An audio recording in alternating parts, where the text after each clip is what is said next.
Hey everyone, tonight we're going to step into a world woven from silk and sand, spice and starlight.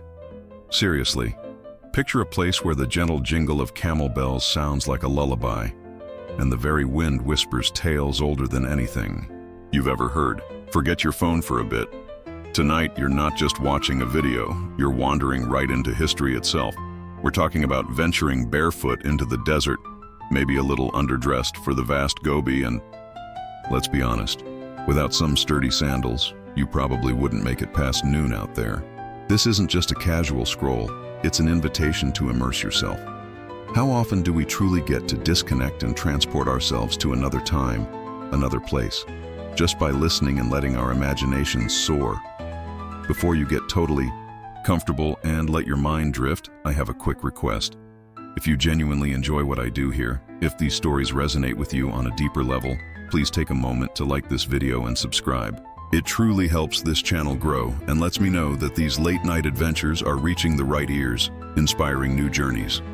And while you're at it, drop a comment below and tell me where you're listening from. What time is it on your end? I'm always so curious who's unwinding in Paris, who's just waking up on the West Coast, and who's perhaps nodding off over in Manila.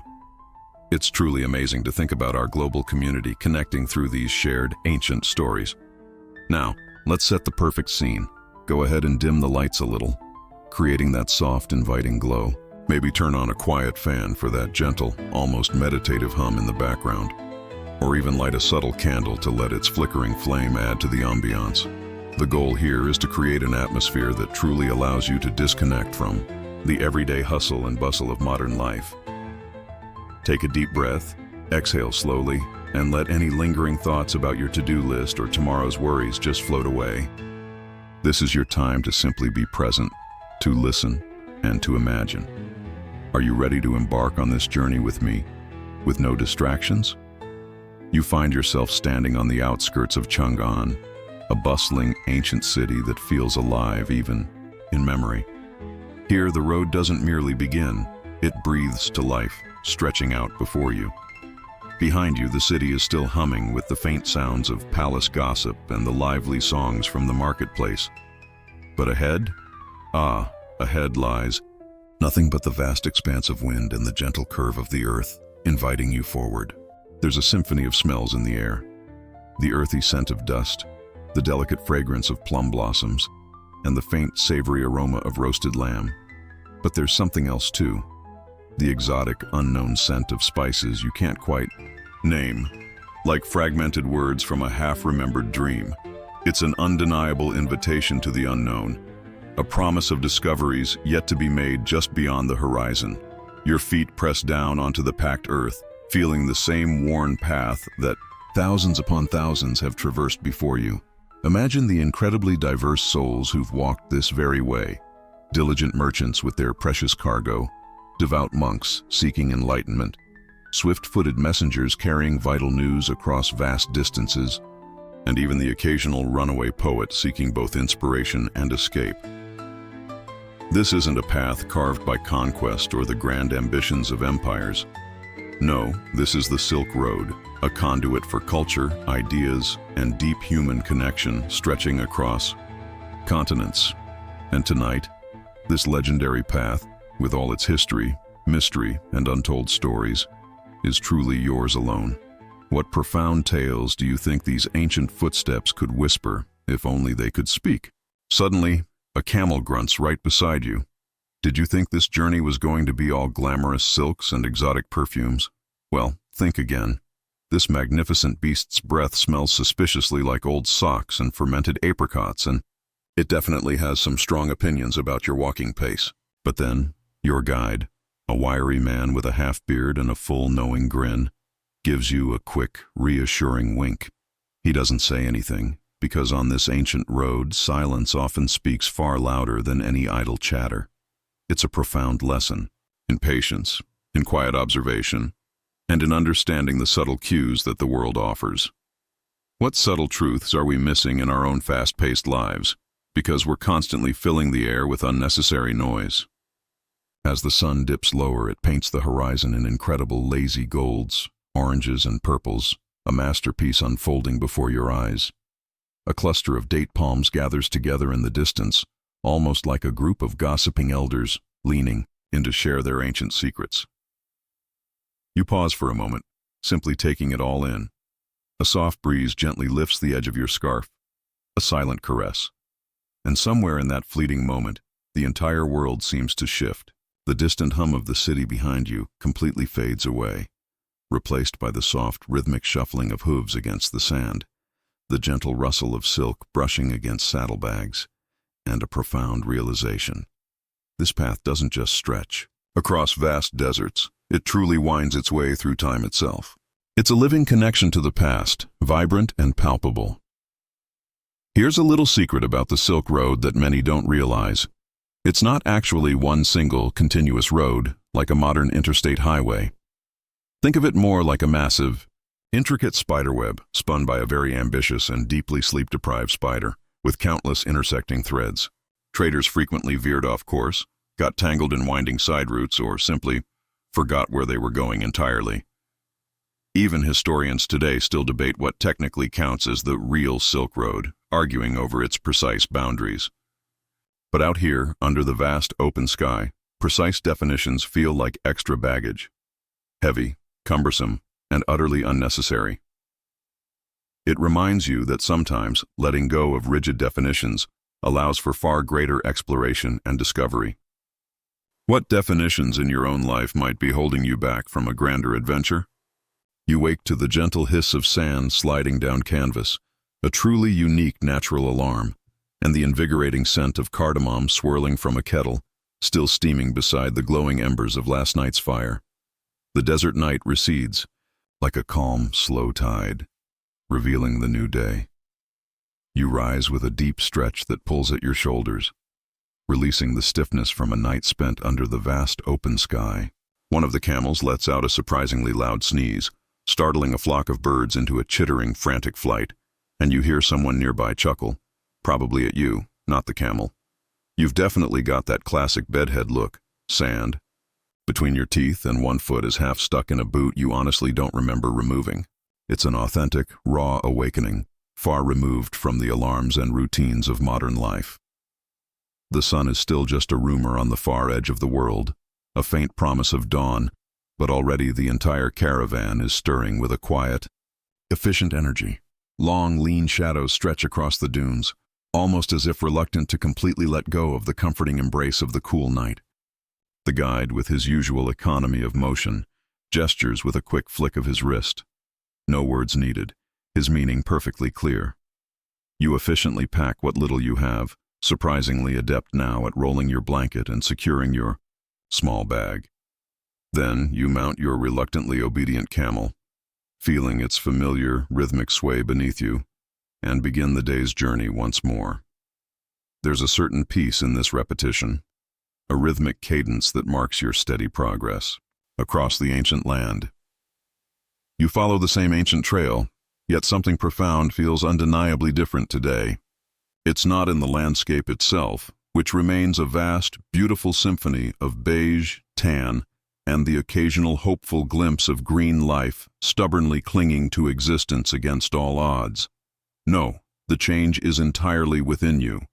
The inherent rhythm of this journey has begun to subtly write itself into your very bones, becoming a natural part of your being. You now sway effortlessly with the camel's gait, almost as one. You squint against the bright desert light without wincing, your eyes having become accustomed to the glare. Most remarkably, you've stopped constantly checking how far you've come, or obsessing over how much further you have left to go. You are simply present in the movement, embracing the journey itself. Ahead, shimmering faintly on the horizon, lies Dunhuang, a legendary oasis where the relentless desert seems to pause and finally breathe, offering a profound sense of respite and wonder. It's a place where, for centuries, devout monks have painstakingly carved their deepest dreams and spiritual aspirations directly into the solid stone cliffs. You reach it by late afternoon, the air still shimmering with the lingering heat of the day, but now also with the profound promise of shelter and revelation.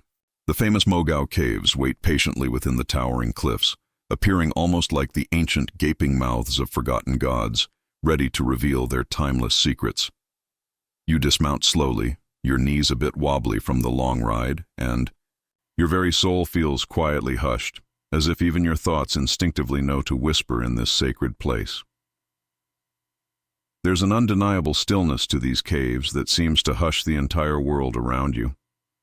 You step inside the first chamber, and immediately, any lingering hunger or thirst vanishes from your mind, replaced by an overwhelming sense of awe.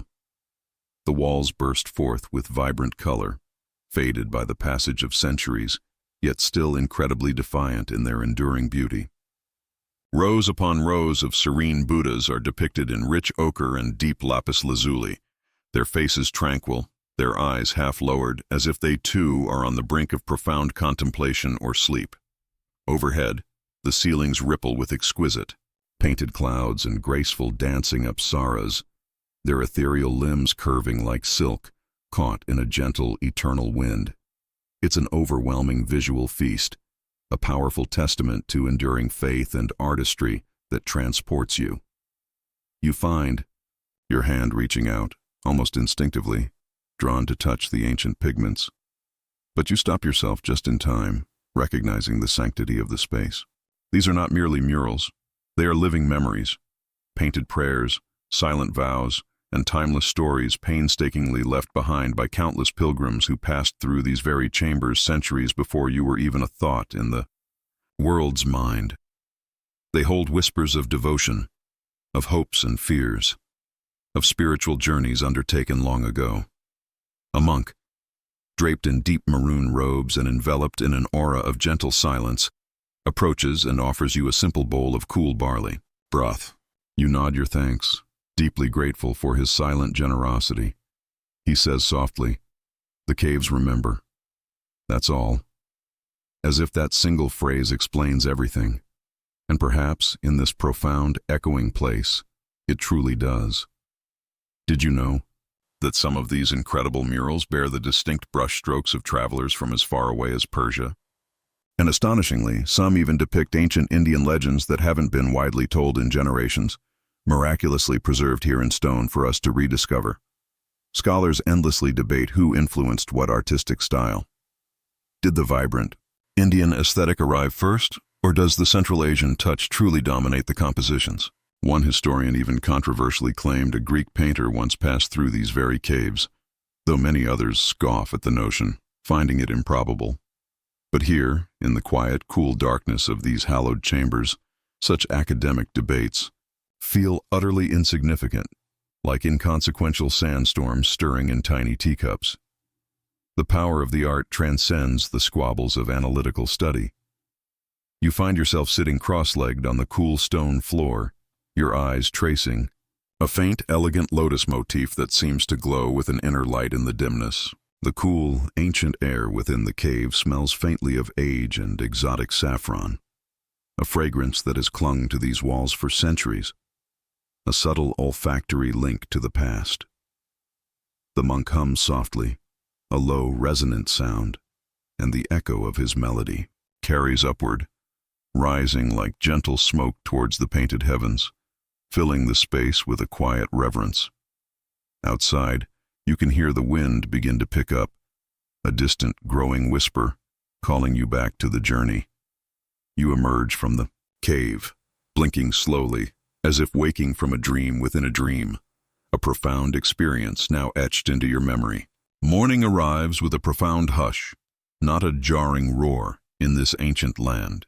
It seeps into the camp like soft, spreading smoke, dappling the tents in pale gold, and catching the gentle flutter of prayer flags that some optimistic traveler has tied to a crooked post, swaying gently in the dawn breeze. You find yourself rising slower today, your body moving with a newfound deliberate grace. Your limbs ache like old wood, but it's a peculiar kind ache, one that feels earned and almost welcome, a testament to the miles traversed. Your breath fogs slightly in the cooler dawn air, and your fingers linger longer around your warm cup of salted tea, savoring its unique taste. You're not quite fully awake, but certainly not dreaming either. You exist in a beautiful liminal space in between, embracing the raw simplicity of desert life. The caravan slowly stirs around you, resembling a giant breathing animal made of smaller individual creatures. You hear soft snorts from the camels, the shuffle of bedrolls being packed, low groans of sleepy travelers, and bursts of quiet laughter. Somewhere in the distance, someone is loudly but good-naturedly arguing with a stubborn goat, their voices carrying on the still air. Someone else, predictably, has lost a sandal. Again, you don't offer help. You've learned that out here, things have a remarkable way of resolving themselves in their own strange, unhurried rhythm. This journey is teaching you patience, observation, and the subtle art of letting go, trusting that the universe, or at least the caravan, will sort things out without your intervention. Today you leave the vast desert behind, at least for a time. The immense Taklamakan stretches far behind you like a long, drawn-out sigh finally released, its challenging beauty receding into memory. But ahead lies the legendary kingdom of Khotan, nestled gracefully where the endless sands meet the gentle foothills of towering mountains, a verdant place that feels almost too lush to be real, like an imagined oasis blooming in the barren landscape. The wind subtly changes as you begin your descent into the valley, carrying new scents. It smells distinctively of ripe mulberries and the crisp, clean promise of melting snow, and your camel, sensing the change in terrain and aroma, almost speeds up. Almost. It's a sensory shift that marks a new chapter in your journey, a transition from stark beauty to fertile, vibrant life. The city of Khotan is a vibrant blur at first glance.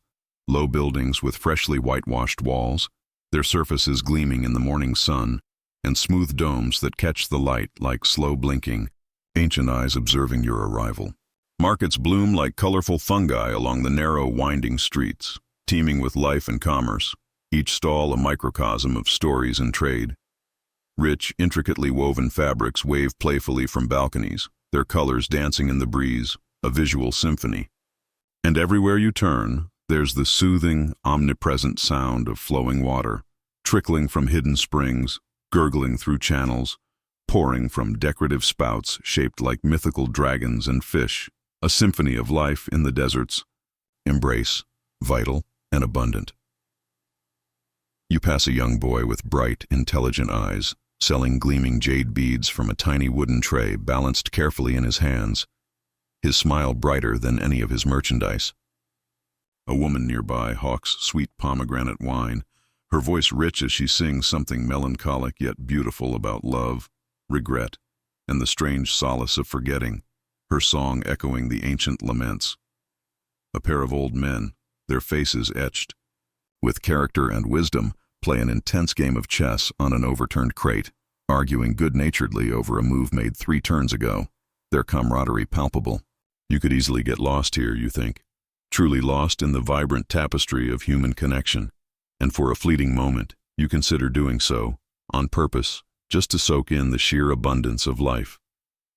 But your guide, with an uncanny sense of timing, gently pulls you away from the captivating chaos of the market, steering you toward a shaded grove where tall poplar trees sway like old storytellers, their leaves rustling with whispered secrets from centuries past.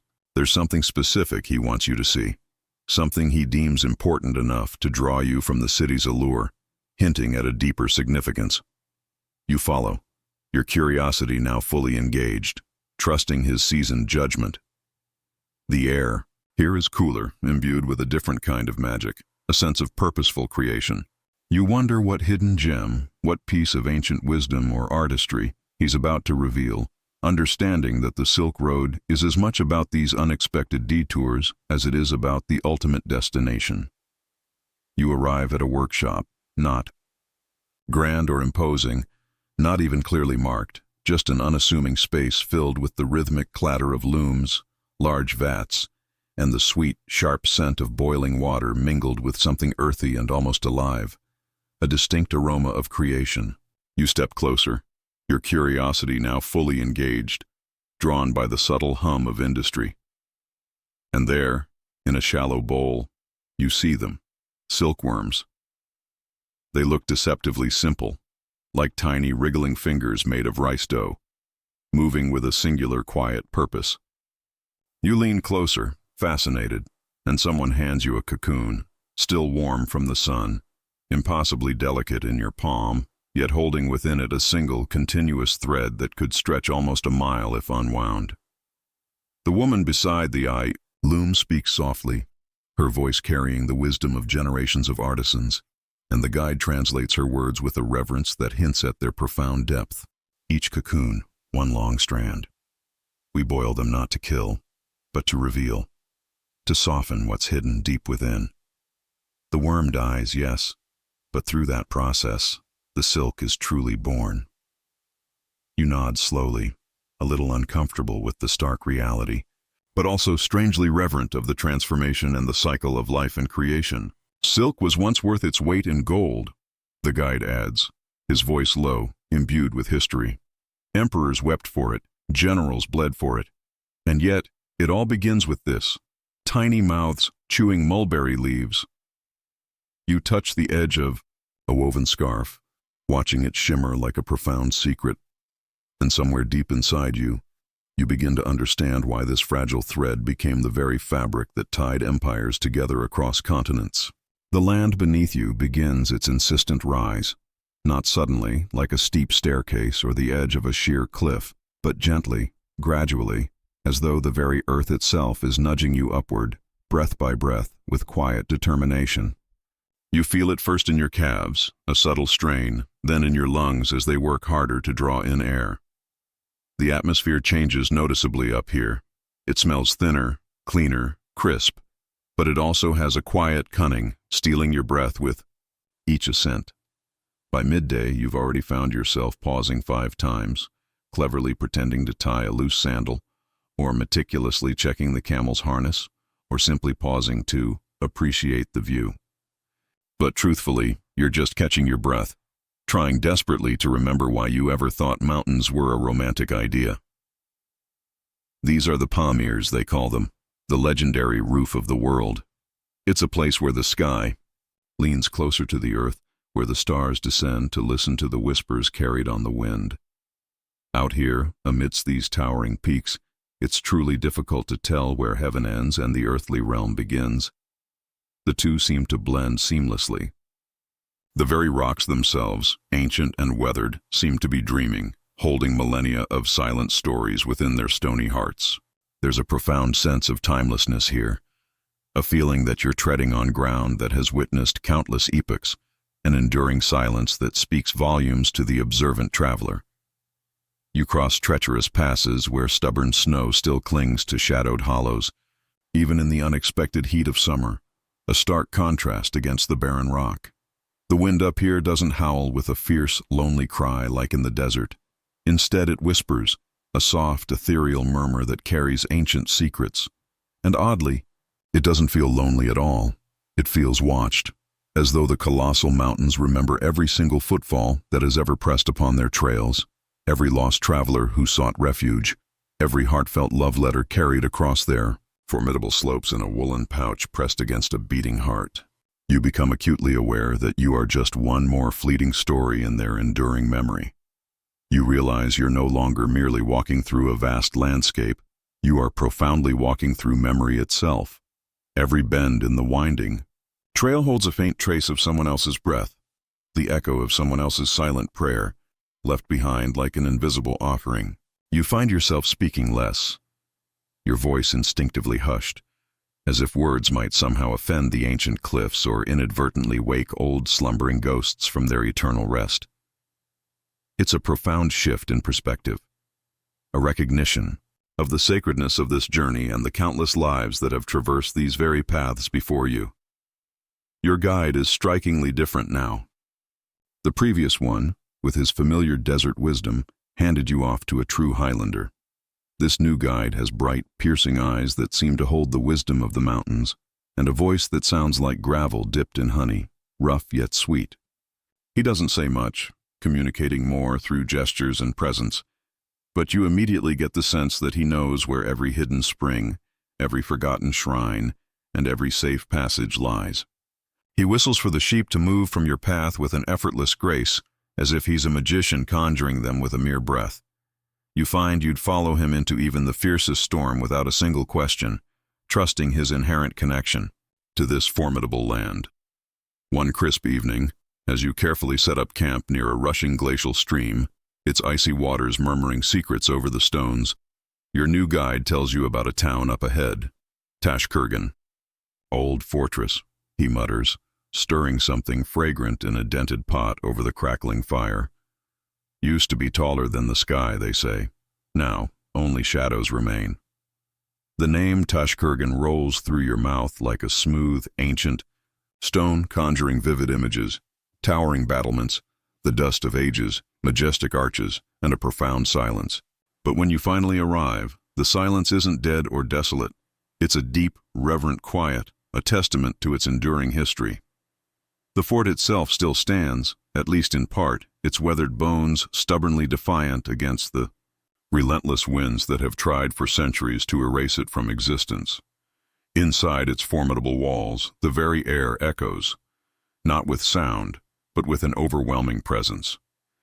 You feel it distinctly as you walk through its crumbling passages.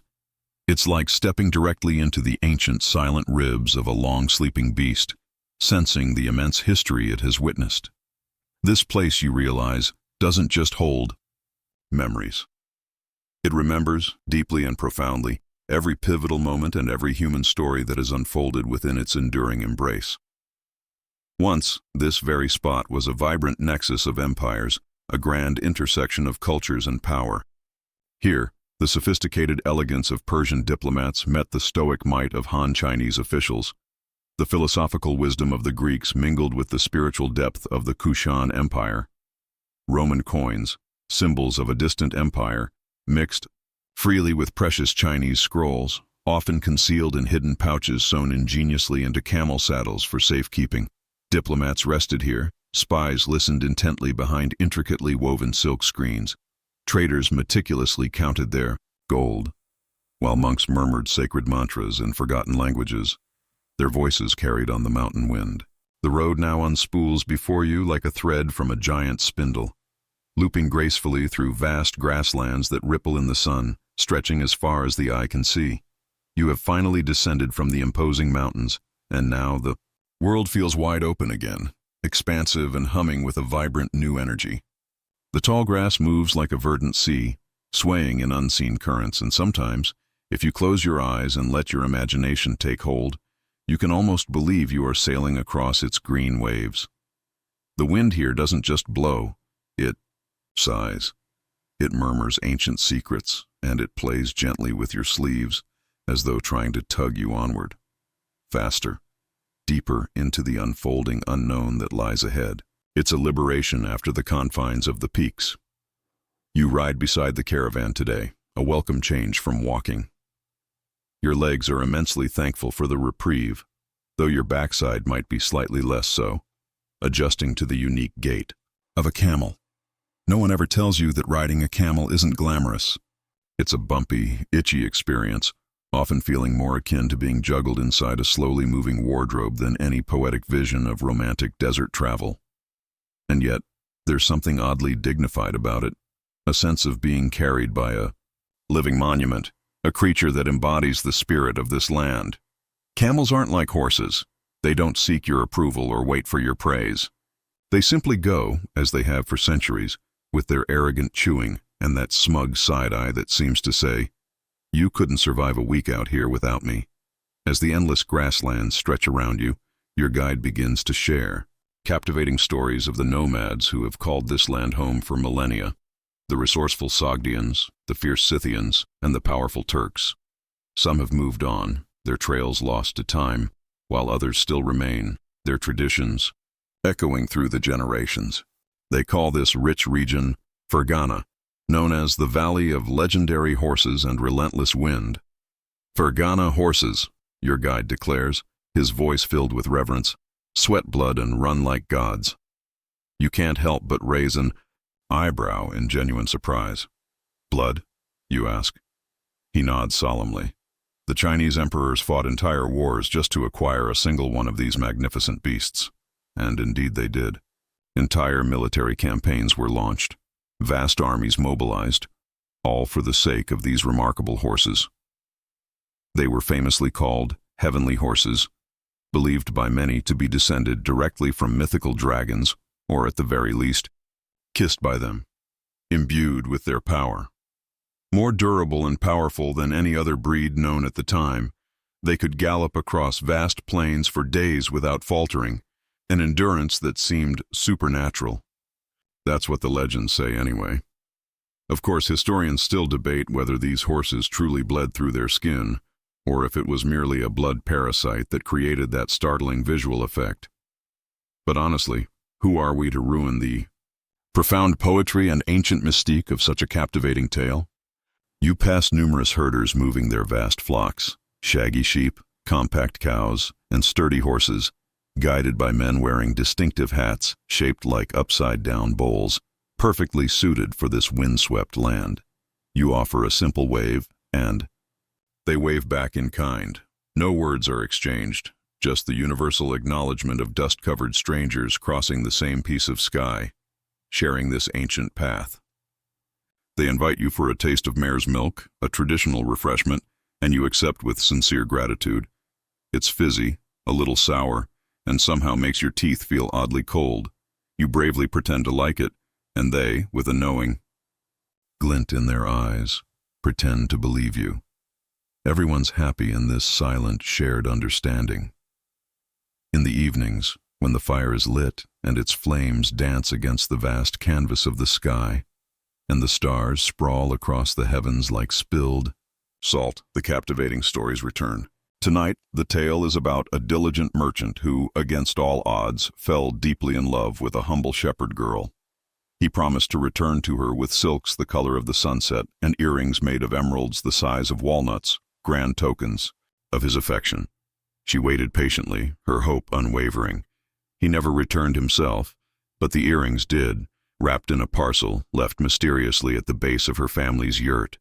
No name, no message, just a profound promise quietly kept, a testament to an enduring love, or perhaps a lingering regret. Some say he died tragically in a sudden sandstorm, his journey cut short. Others whisper that he became a wealthy prince in a far-off kingdom and sent the magnificent gift from a deep sense of guilt, remembering his vow. Still others, with a cynical glint, claim the girl herself, now old and sharp-tongued, made up the entire romantic tale to keep younger suitors guessing and intrigued by her mystique. All stories are true, your guide reminds you, his voice soft but firm, a timeless truth, depending on who's listening and what they choose to believe. That night, you lie under a blanket woven from rugged wool and the faint scent of wood smoke and time itself. You count the countless stars until your breath slows to a steady rhythm. And then, you don't count anything at all, simply existing in the vastness. The Silk Road isn't simply a straight line stretching from east to west.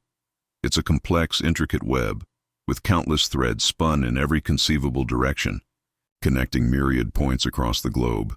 Some threads go north toward the vast, windswept steppes. Some dip south into incredible oases that bloom vibrantly in impossible, arid places. You're ostensibly headed west now, following the main artery. But you know that could subtly change by morning. Routes shift constantly, like rivers after a torrential flood. A sudden sandstorm might completely wipe out one established path. A new bandit clan might claim another. A vital new well might be discovered, transforming the landscape of travel. And suddenly, the entire map redraws itself, dynamic and ever-changing.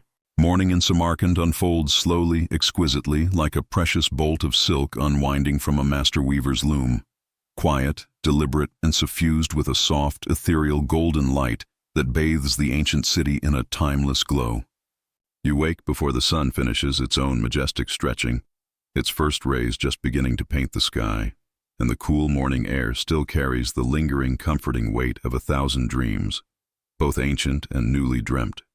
Somewhere, nearby, a rooster, perhaps a bit overzealous in its duties, valiantly tries to sound important, attempting to herald the dawn with undisputed authority and a booming declaration.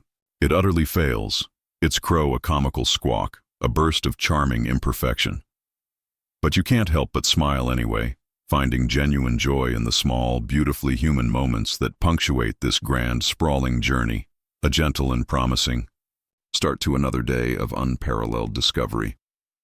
You begin to gather your few precious things, though something deep inside you subtly resists the urge to move.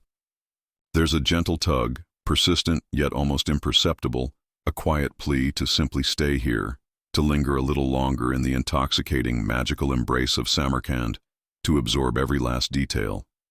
The very thought of moving on feels like having to abandon a truly captivating book before you've had the chance to finish the final climactic chapter.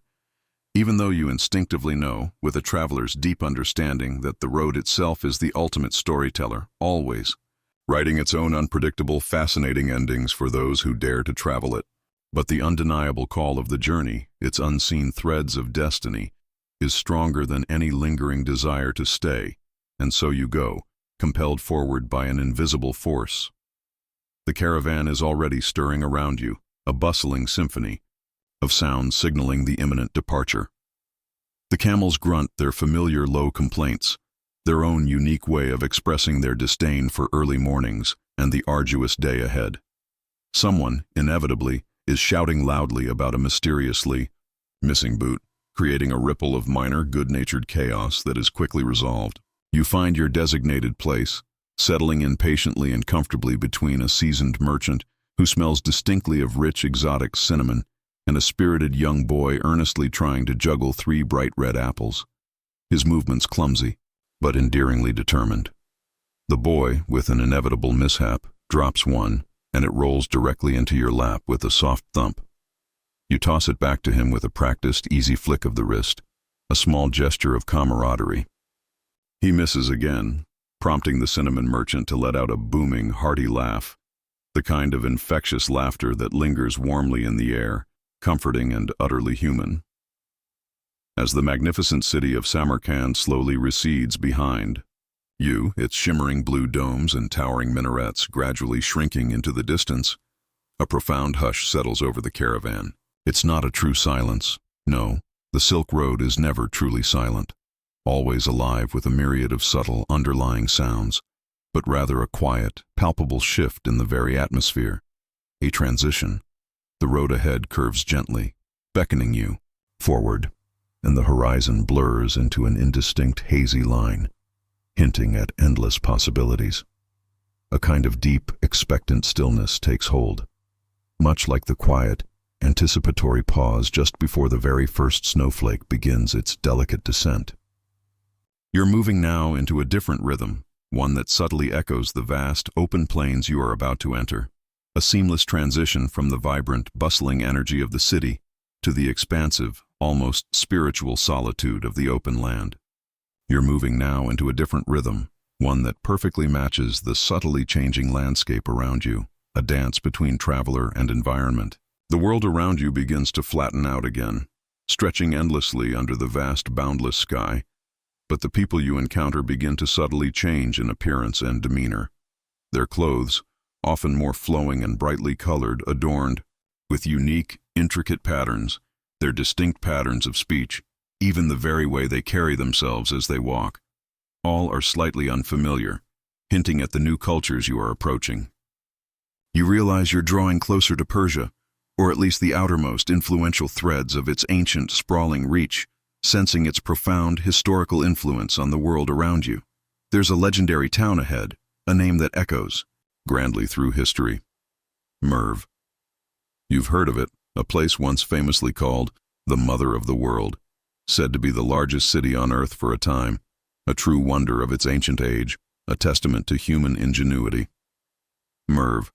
A place where profound poets once walked barefoot through verdant, fragrant gardens, composing timeless verses under the benevolent warm sun, and brilliant astronomers meticulously charted the night sky with sophisticated, intricate tools carved from gleaming brass and fervent prayer, seeking to unlock the cosmos' deepest secrets and understand their place in the universe.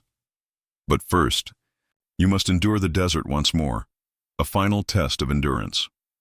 The road ahead narrows dramatically between immense, imposing dunes, like a winding passage carved by time itself, and the omnipresent wind grows restless, swirling the fine, pervasive sand into dancing patterns. Sand slips into everything, your shoes, your food, even the very folds of your thoughts. an insistent, granular reminder of the desert's pervasive, inescapable nature. You find yourself idly trying to remember what true clean felt like. A sense of purity. A bath, a real one, with luxurious soap that smells of delicate lavender and not the familiar heavy scent of camel sweat and dust. But then again, you muse, would it even feel as utterly satisfying, as truly luxurious, without the persistent grime to provide such a stark, welcome contrast? You pause beneath a small, humble outpost, just a few simple mud brick buildings, baking under the relentless sun, an ancient olive tree that remarkably refuses to die despite the harsh conditions, its gnarled, twisted branches defiantly reaching skyward in a desperate plea for life, and an old man with a single knowing tooth, selling incredibly sweet dates. He offers the dried fruit with the innate dignity of a king presenting a royal decree, his weathered hand extending the simple, yet profound gift. You buy 3, eat 1 immediately, savoring its chewy sweetness and robust flavor, and carefully save 2 for later, a small indulgence for the journey. While you rest, your wise guide tells you about the crucial caravanserai. These, he explains, were vital roadside inns, fortress-like structures offering much-needed refuge for weary traders and wanderers like yourself, providing safe, communal places to sleep, to wash away the day's grime, and crucially, to share vital news, tantalizing gossip, and the occasional wildly exaggerated tale of adventure and peril. You'll sleep in one tonight, a welcome and comforting thought after the day's travel. The imposing, comforting walls of the caravanserai rise from the sand like a mirage made solid, a tangible, welcoming beacon in the vast, humbling emptiness of the desert, a promise of shelter. Inside, it smells distinctly of warm cumin and fragrant firewood, of worn blankets that have cradled countless travelers seeking solace, and the comforting aroma of freshly baked bread, a scent of home. You find a quiet, secluded corner, unroll your humble mat, and watch the sky slowly darken through a purposeful gap in the sturdy mud brick wall, a perfectly framed view of the approaching night, filled with stars. That evening, a fellow traveler from distant Kashgar plays a simple, unassuming flute. It's a strange, reedy, thin sound, yet oddly comforting in its simplicity, its melancholic notes weaving a delicate spell in the cool night air. You don't explicitly know the song, but your heart seems to recognize it, vibrating with an ancient, resonant familiarity that transcends language, connecting you to generations of past travelers. The sky this morning is pale like worn parchment, stretched thin and old, and you blink against the soft, diffused light that seems to seep mysteriously from the very earth, rather than fall directly from the heavens. You're leaving Merv behind. Now, though, its memory clings to you persistently, like fine dust in your hair, like a lingering whisper on your breath. You consciously try not to look back too much, knowing it's healthier to look forward. But you do. Just once. Just long. Enough to imprint its silent ruins and whispered histories into your mind. A final homage to the mother of the world, before pressing onward. The path today feels older than usual, more profoundly settled into its ancient grooves, worn deep by millennia of passage. You sense it distinctly as you walk. Footsteps upon footsteps, generations deep, pressed into the very skin of the Silk Road like countless fingerprints into soft, yielding clay. There are moments where you find yourself convinced you can almost hear them, the faint echoes of past travelers murmuring their intentions, their trades, their triumphs, and their deep regrets, their voices carried on the unseen currents of time. Your ultimate destination lies beyond these shifting sands, a storied place once known universally as Herat. The name itself carries a kind of ancient rhythm, doesn't it? Herat. It rolls off the tongue like a drumbeat swallowed by the wind, powerful yet ephemeral. Once a gleaming jewel of the magnificent Timurid Empire, Herat pulsed with unparalleled artistry and fervent intellectual debate, a true cultural beacon. Its formidable walls once wrapped lovingly around gardens so lush and breathtaking they were said to smell of paradise itself, even in the depths of winter, defying the harsh realities of the surrounding land. You can only hope that the road, with its own mysterious memory, still remembers the way to such a wondrous place, a beacon of beauty and knowledge. But first comes the dreaded stretch that ancient traders used to speak of with fear, what they ominously called the White Wind path. You initially wonder why such a foreboding name until it truly begins. A sudden relentless sweep of air, so incredibly dry, so piercingly sharp, that even the resilient camels seem to squint their eyes against its onslaught. It seems to bleach everything in its path, stones, sun-bleached bones, even the very thoughts within your mind feel scoured clean by its intensity.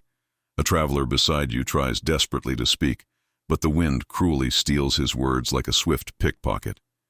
He shrugs, resigned. You both share a silent, knowing laugh, a shared moment of human vulnerability in the face of nature's power.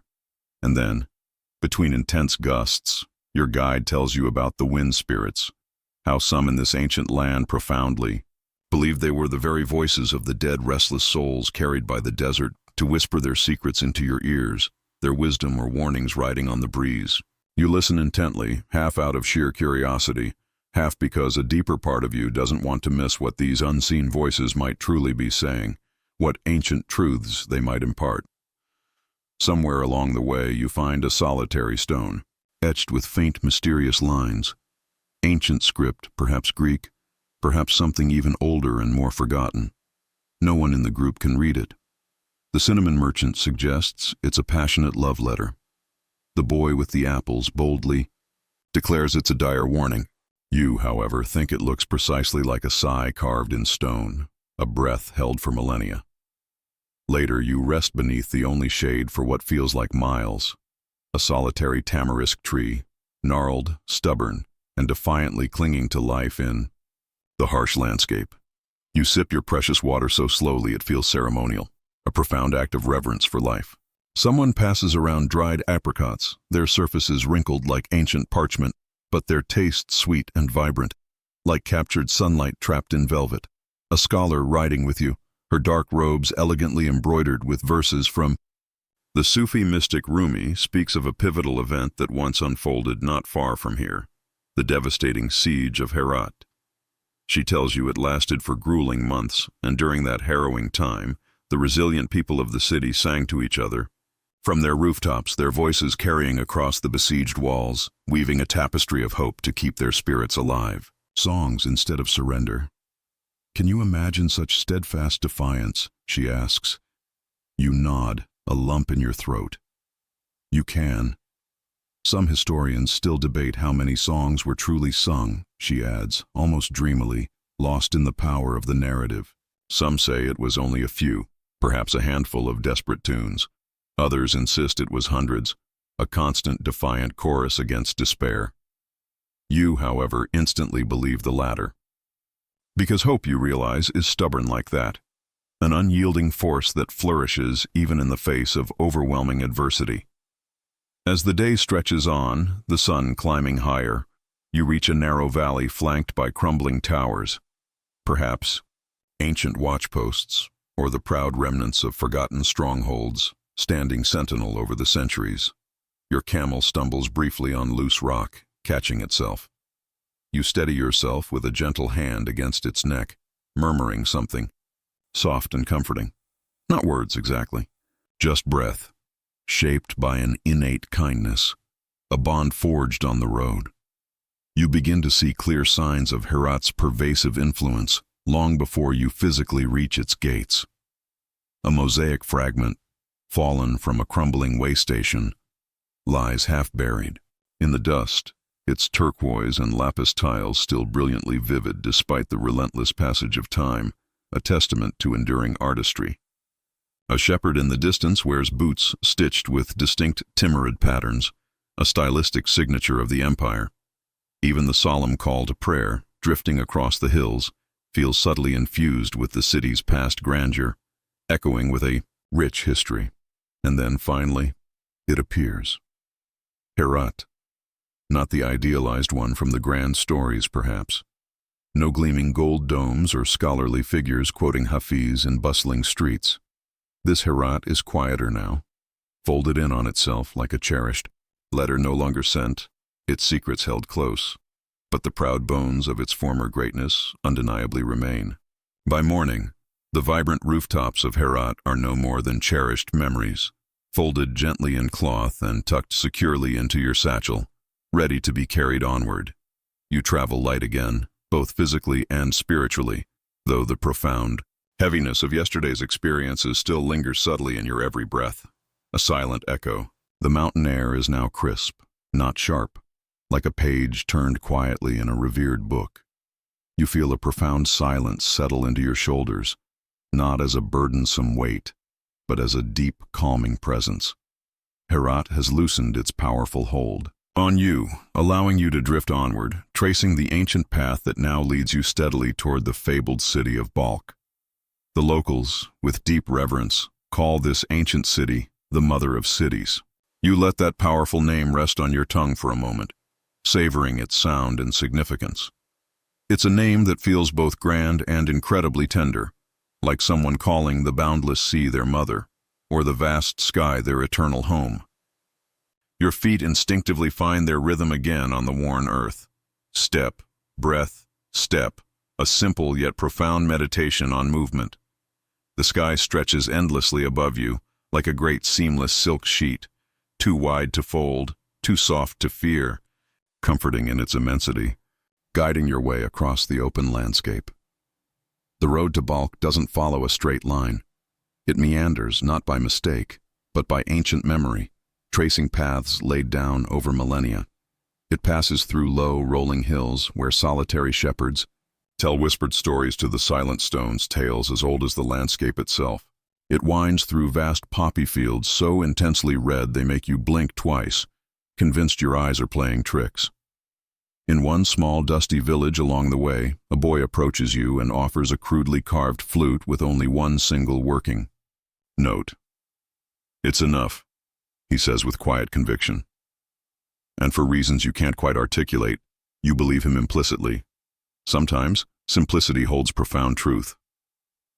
As you draw steadily closer to Balkh, the very road beneath your feet seems to thicken with the profound residue of history. This was the hallowed ground where the prophet Zoroaster is said to have first spoken his timeless truths, where Alexander the Great once famously lingered, his thoughts too large to carry within one mind, and where countless Buddhist monks whispered reverently over ink-stained scrolls, preserving ancient wisdom. But Balkh is not loud about its illustrious past. It breathes it out slowly, gently, like steam rising from a warm teacup. You catch fleeting pieces of it in passing. A crumbling pillar tucked discreetly behind an apricot orchard, a half-buried marble basin, a woman painting her front door the vibrant color of pomegranates, just as her grandmother did centuries before. Some historians still passionately argue whether Balkh was truly the birthplace of the revered prophet Zoroaster, a point of enduring academic contention. Others claim it was further west, a different place entirely. There is no simple consensus, only lingering shadows and unanswered questions. Your current guide, a man with laughter lines etched as deep as caravan grooves on his sun-weathered face, tells you captivating stories passed down through generations by his wise grandmother. He recounts how Balkh once housed grand libraries where precious books were chained to shelves, not out of distrust for readers but out of profound devotion. "So they wouldn't fly away," he jokes, his eyes twinkling. "Knowledge is light, you know, and it gets very windy in Balkh. You pass a bustling courtyard where women are meticulously dyeing silk in vast ceramic pots, their movements practiced and precise. The smell is distinctly earthy, rich with natural pigments, and you're told that the deep blue color comes from meticulously crushed lapis lazuli and the patient passage of time. One woman winks at you, a conspiratorial glint in her eye, and adds, "And a little jealousy." You're not entirely sure if it's the powerful dye or her knowing smile that leaves a deeper, more lasting mark on your memory, but the experience is indelible. In the heart of the city, there are magnificent ruins that somehow don't truly look like ruins. They wear their decay like perfectly well-tailored ancient coats, noble, upright, and utterly dignified. You find a mosque with no roof, only the free-flying birds as its congregants. A towering minaret with no echo, only the wind whispering through its crumbling stones. You walk through them the way you'd walk through a profound dream you desperately don't want to wake from, soaking in every detail. The shrine of Rabia Balkhi lies nestled intimately behind a quiet almond grove. She was the first woman poet of the Persian language, a trailblazer, and her tragic story is one woven with an enduring, passionate longing. They say she loved a slave and wrote verses with her own blood when forbidden to speak his name. Her words a defiant testament to her love. You place your hand on the cool edge of her tomb, and though the stone is cold, something warm stirs beneath it. Perhaps her words, still breathing. Perhaps your own empathy. A kind gardener, meticulously sweeping petals from the shrine's path, tells you that on some nights, women come to sing her verses softly into the night air, so she doesn't feel alone, he says, his voice gentle, like that's a perfectly reasonable and natural thing to do. And in this sacred space it utterly is. Before you leave, someone offers you a small scroll with only one powerful line. Written on it in elegant script, "Love does not obey borders or blood." You fold it carefully, feeling its profound weight, and you carry it with you the rest of the way, a timeless truth now guiding your journey. It's a simple reminder that the deepest connections transcend all artificial boundaries. The first gentle rays of morning slip quietly through the seams of your blanket like shy fingers, insistently warming your cheeks even before your eyes fully open. You lie perfectly still for a moment longer, listening intently to the world before. It fully awakens and begins to speak. A donkey brays loudly in the far distance, its call echoing through the quiet camp. A pot clinks rhythmically. Somewhere nearby, someone is already meticulously making tea with cardamom, and the rich, inviting scent curls softly toward you like a warm, personal invitation to begin the day. You sit up slowly, brushing the last vestiges of sleep from your shoulders like you would dust from a precious garment. The ground beneath you feels remarkably generous, just firm enough to hold you securely, and just soft enough to forgive the imprint of your body. Today, your journey shifts its course, leaning distinctly eastward, toward the legendary Jewel of Empires, the very breath between syllables in 1,000 ancient legends. Samarkand. You've heard it said that cities possess souls, deep and intricate. If that's truly the case, then Samarkand's soul, you realize, must be exquisitely stitched in shimmering gold and profound shadow, a tapestry of light and dark. Your feet, now accustomed to the road, find their familiar rhythm again, your body swaying gently with each step, like a lullaby you half remember from childhood, a comforting, almost unconscious motion that propels you onward. The landscape subtly changes around you, as if not to disturb your contemplative thoughts, turning the page of a new geographical chapter. The grass thins, the earth reveals its ancient bones more clearly, and ahead, the mountains rise like old, watchful gods, silent, sharp and ever-present, guarding the horizon. By midday, you are no longer alone on the vast plains. A new caravan, seemingly appearing from nowhere, catches up to you, traders from distant Kashgar, moving slowly, deliberately, with their magnificent camels so tall they cast their own kind of inherent dignity across the landscape. One of the weathered traders, without a single word, simply offers you a dried fig. It's surprisingly dry, intensely sweet, and filled with tiny crunchy seeds that crack subtly like whispered secrets between your teeth. You nod your profound thanks, and he responds with a warm, knowing smile, his dark beard shimmering with the accumulated dust of countless roads. You travel alongside them for a while, listening to the comforting creak of leather saddles, the rhythmic thump of hooves on the earth, and the quiet, almost meditative hum of a flute someone plays absent-mindedly, its melody weaving through the air. One of the women in the caravan rides gracefully side-saddle, engrossed in reading a scroll, meticulously balanced on her lap, her eyes moving across the ancient script. You discreetly peek at the elegant script, and though you cannot decipher the symbols, you feel a profound sense of understanding, as if you could read it, if only you listened harder with your soul, letting the story unfold through intuition. As the sun begins its slow descent, painting the sky with fiery hues, you crest a gentle hill and then, suddenly, you see it. Samarkand. It doesn't reveal itself all at once in a grand announcement. First, there's just a faint shimmer, a trick of the heat, perhaps, or a surge of pure hope. Then, majestic domes begin to rise, impossibly blue, kissed with vibrant turquoise and deep lapis lazuli.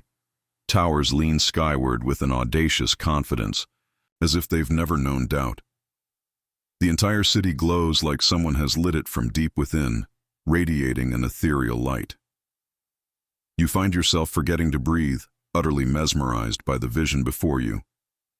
Someone riding next to you mutters, under their breath, "The city of mirrors." You're not entirely sure if they mean the shimmering glass tiles that adorn its buildings, reflecting the endless sky, or the profound echoes of memories that Samarkand so powerfully holds.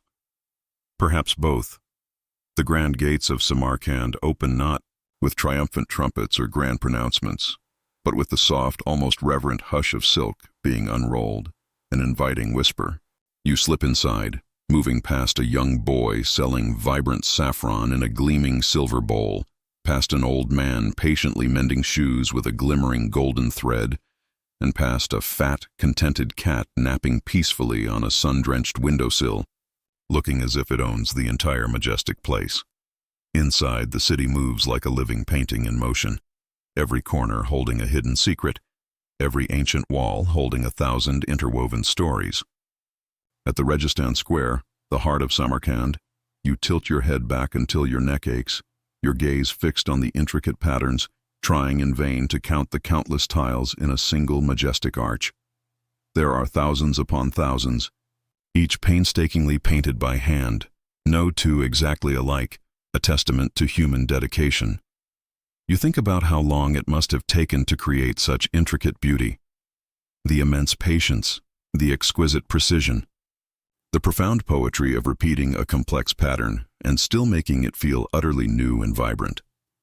They say Ulugh Beg, the renowned Timurid prince, once stood here, gazing upward, consumed by dreams of the stars.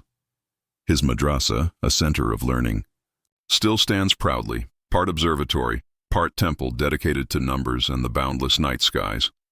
He famously built astronomical instruments taller than houses, massive contraptions crafted from stone and bronze, just to precisely track the elusive movement of the planet Saturn. Historians still passionately debate whether Ulugh Beg was a better astronomer, driven by scientific curiosity, or a worse ruler, perhaps too consumed by the heavens. The stars, you muse, seem to have forgiven him either way, welcoming him into their eternal cosmic dance. You slip into a quiet courtyard where students once diligently studied under the shade of ancient fig trees.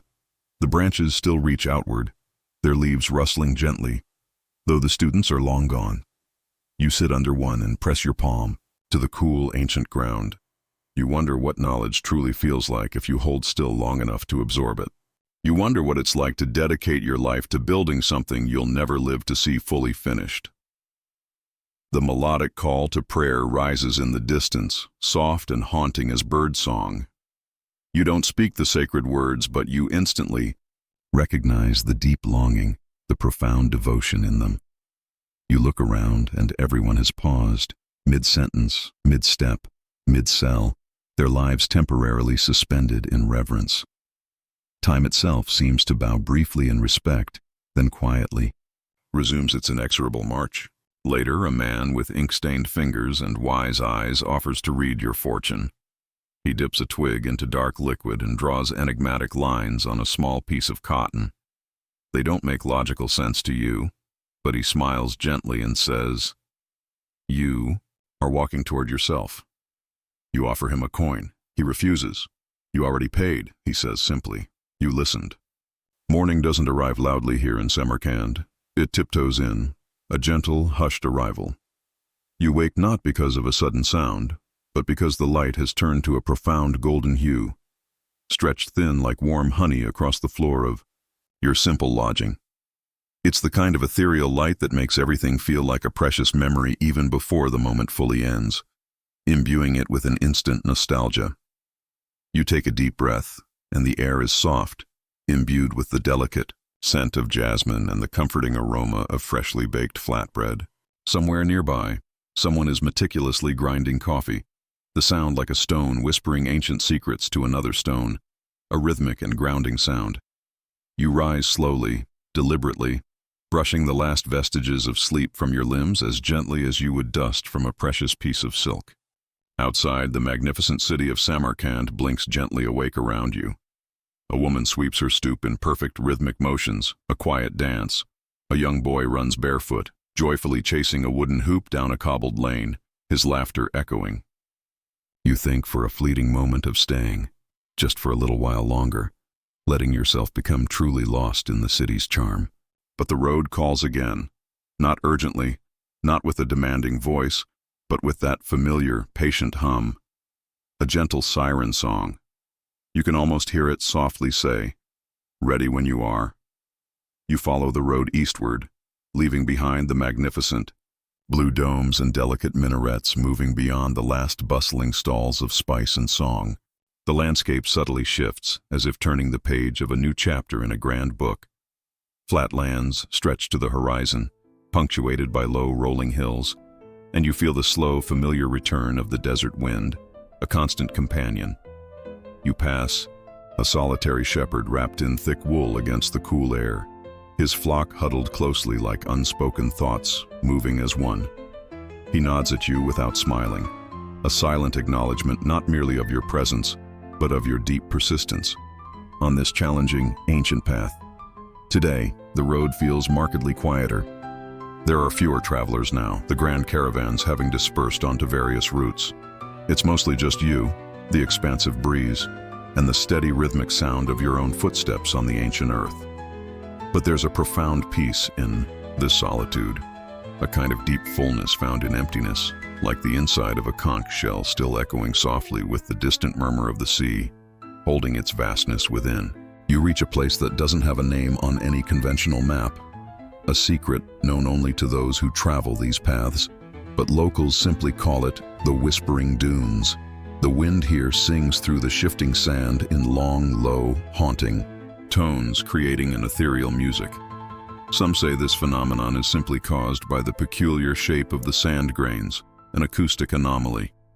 Others insist, with profound conviction, that the dunes themselves remember every single footstep ever taken upon them, and this is their way of speaking those ancient memories back to the wind, a timeless echo. A few skeptical traders believe the sound is merely the sighing of ancient gods, deeply disappointed in the modern bartering skills of travelers. You find yourself unsure which story to entirely believe, so you choose, with a sense of wonder, to believe them all, letting the mystery remain. You pause to rest in the sparse shade of a weathered stone marker. It's deeply cracked and half-buried. In the encroaching sand, etched with an ancient script that even the timeless desert seems to have forgotten, its meaning lost to the ages. You run your fingers gently across its worn surface, feeling the texture of history. There's something profoundly comforting in knowing that not everything must be explicitly understood to be deeply felt, that some truths resonate beyond words. Later, you stumble upon a ruined caravanserai, its purpose long abandoned. The roof is long gone, vanished into dust, but the formidable mud brick walls defiantly remain, tall and stoic like ancient soldiers retired from the endless march of time. A single resilient tree grows remarkably from the very center of the crumbling courtyard, its roots thick and twisted, having chosen this improbable life on its own terms, a symbol of enduring life. You sit beneath its meager shade, sipping cool water from your flask, finding solace in its presence. The quiet here is generous, expansive. It gives you ample space to simply be, to breathe, and to remember, inviting introspection. Here, centuries ago, a caravan once sheltered from a ferocious storm. The leader, a formidable woman from Persia, with a voice like thunder, famously bargained not with gold or silver, but with the profound power of poetry, trading verses for peppercorn and philosophy. It's said she fell deeply in love with a brilliant scholar from Bukhara, and that their impassioned intellectual debates kept the entire camp awake for 3 exhilarating nights, their arguments echoing under the desert sky. When they finally parted ways, neither had technically won the debate, And both, you realize, were undoubtedly better for the profound intellectual and emotional exchange. Historians still passionately argue whether she actually existed as a single individual or was merely a composite of many daring, intelligent female travelers who graced these roads. But in a place like this, where fact and fable dance so intimately and closely, you begin to care less about what's empirically true and far more about what simply feels real, what resonates with your soul. You move on, guided now not by maps or road signs, but by a deeper, more primal instinct. The wind has subtly shifted direction. That, you've learned, usually means significant change is very near, a new chapter about to unfold. Morning reaches you gently through the hushed rustle of leaves high above, filtered sunlight dancing across your closed eyelids like soft fingers, subtly insisting it's time to awaken. You rouse to the soothing sound of water still talking, quietly to itself in the shallow river, a constant murmur, and your back feels profoundly grateful for the grassy bank beneath you. The fire has gone cold, leaving only a few whispering embers in the ash, ephemeral reminders of the night's warmth. The merchant and his aging father have already gone, their precious porcelain dreams packed away with meticulous care, like fragile hopes carried silently onward. You stretch, slow and languid, like a contented cat unbothered by any sense of urgent purpose, and deliberately set your feet on the trail again, ready for the day's journey. The path ahead grows noticeably steeper with each step, beginning a gradual ascent. The flat land behind you shrinks rapidly with every step upward, giving way to immense boulders blanketed in thick, vibrant moss, and crooked trees that seem to lean closer the higher you climb, their ancient branches gnarled and twisted as if whispering secrets that only the thin mountain air can truly understand. This, you realize, is the very edge of the Tian Shan, the majestic bones of the sky, as the local herders respectfully call it. And indeed, it does feel precisely like bones. Giant, ancient vertebrae pressing forcefully up from the very earth, some still heavily snow-crusted even in the warmer months, some jagged and sharp, others surprisingly soft with the delicate carpet of wildflowers. The wind here doesn't merely sweep or whistle with a gentle song. It howls with a raw, primal force. It shoves. It demands to be noticed, to be acknowledged.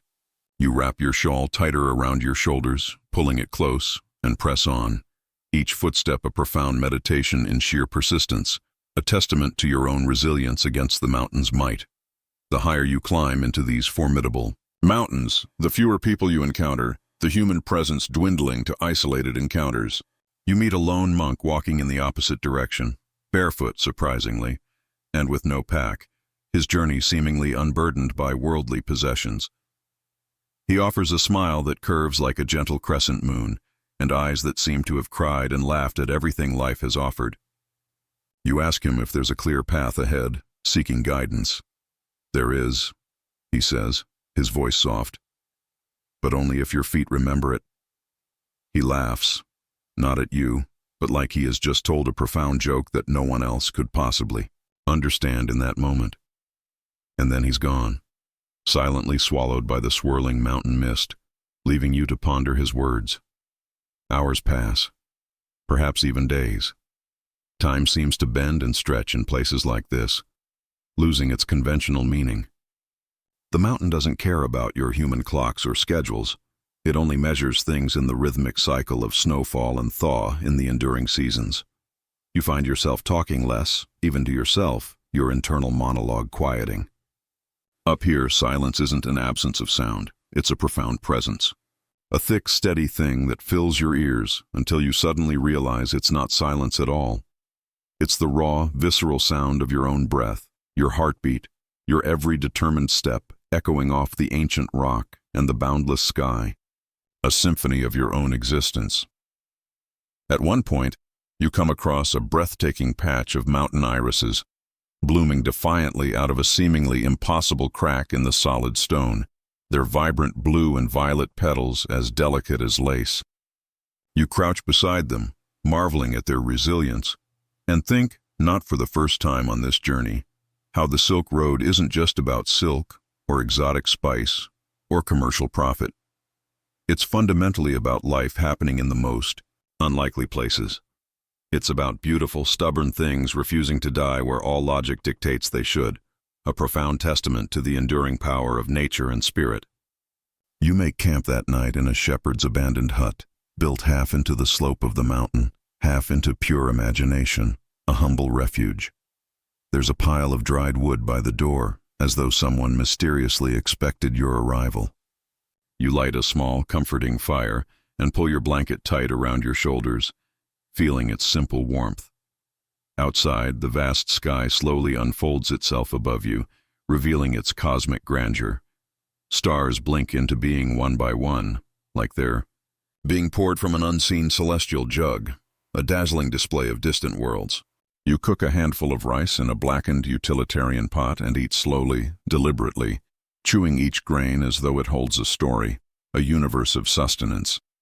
There's something deeply meditative about eating alone in the profound quiet of the mountains. No rush, no need to speak, no external demands. Just the simple warmth of the fire, the nourishing food, and the quiet gratitude that this very moment exists, that you are here, present in its raw beauty. And then you remember. This very mountain range once held entire cities in its hidden hollows, not grand metropolises like Samarkand or Chang'an, but secluded monasteries meticulously carved directly into the sheer cliffs, entire libraries etched into solid stone, preserving ancient wisdom. Traders and pilgrims alike came here not just to rest from their arduous journeys, but to learn, to study, to debate profound philosophy while wrapped in warm yak wool.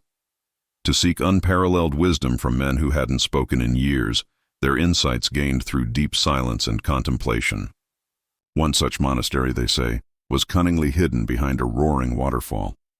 You had to know the right chant, the secret words, to part the water like a mystical curtain and gain entrance. Of course, some pragmatic souls say that's just nonsense, that the chant was merely a clever password, a mundane key to a hidden door. But even now, when the fierce wind howls just right, travelers swear they can still hear faint voices reading ancient sutras in languages no longer spoken, carried by the mountain air. You look up at the countless stars and silently ask if they believe in such magic. They seem to wink back, a silent affirmation of mystery. You don't recall the precise moment you began your descent from the vast, wind-swept plateau, only the slow, gradual return of familiar scents and sounds.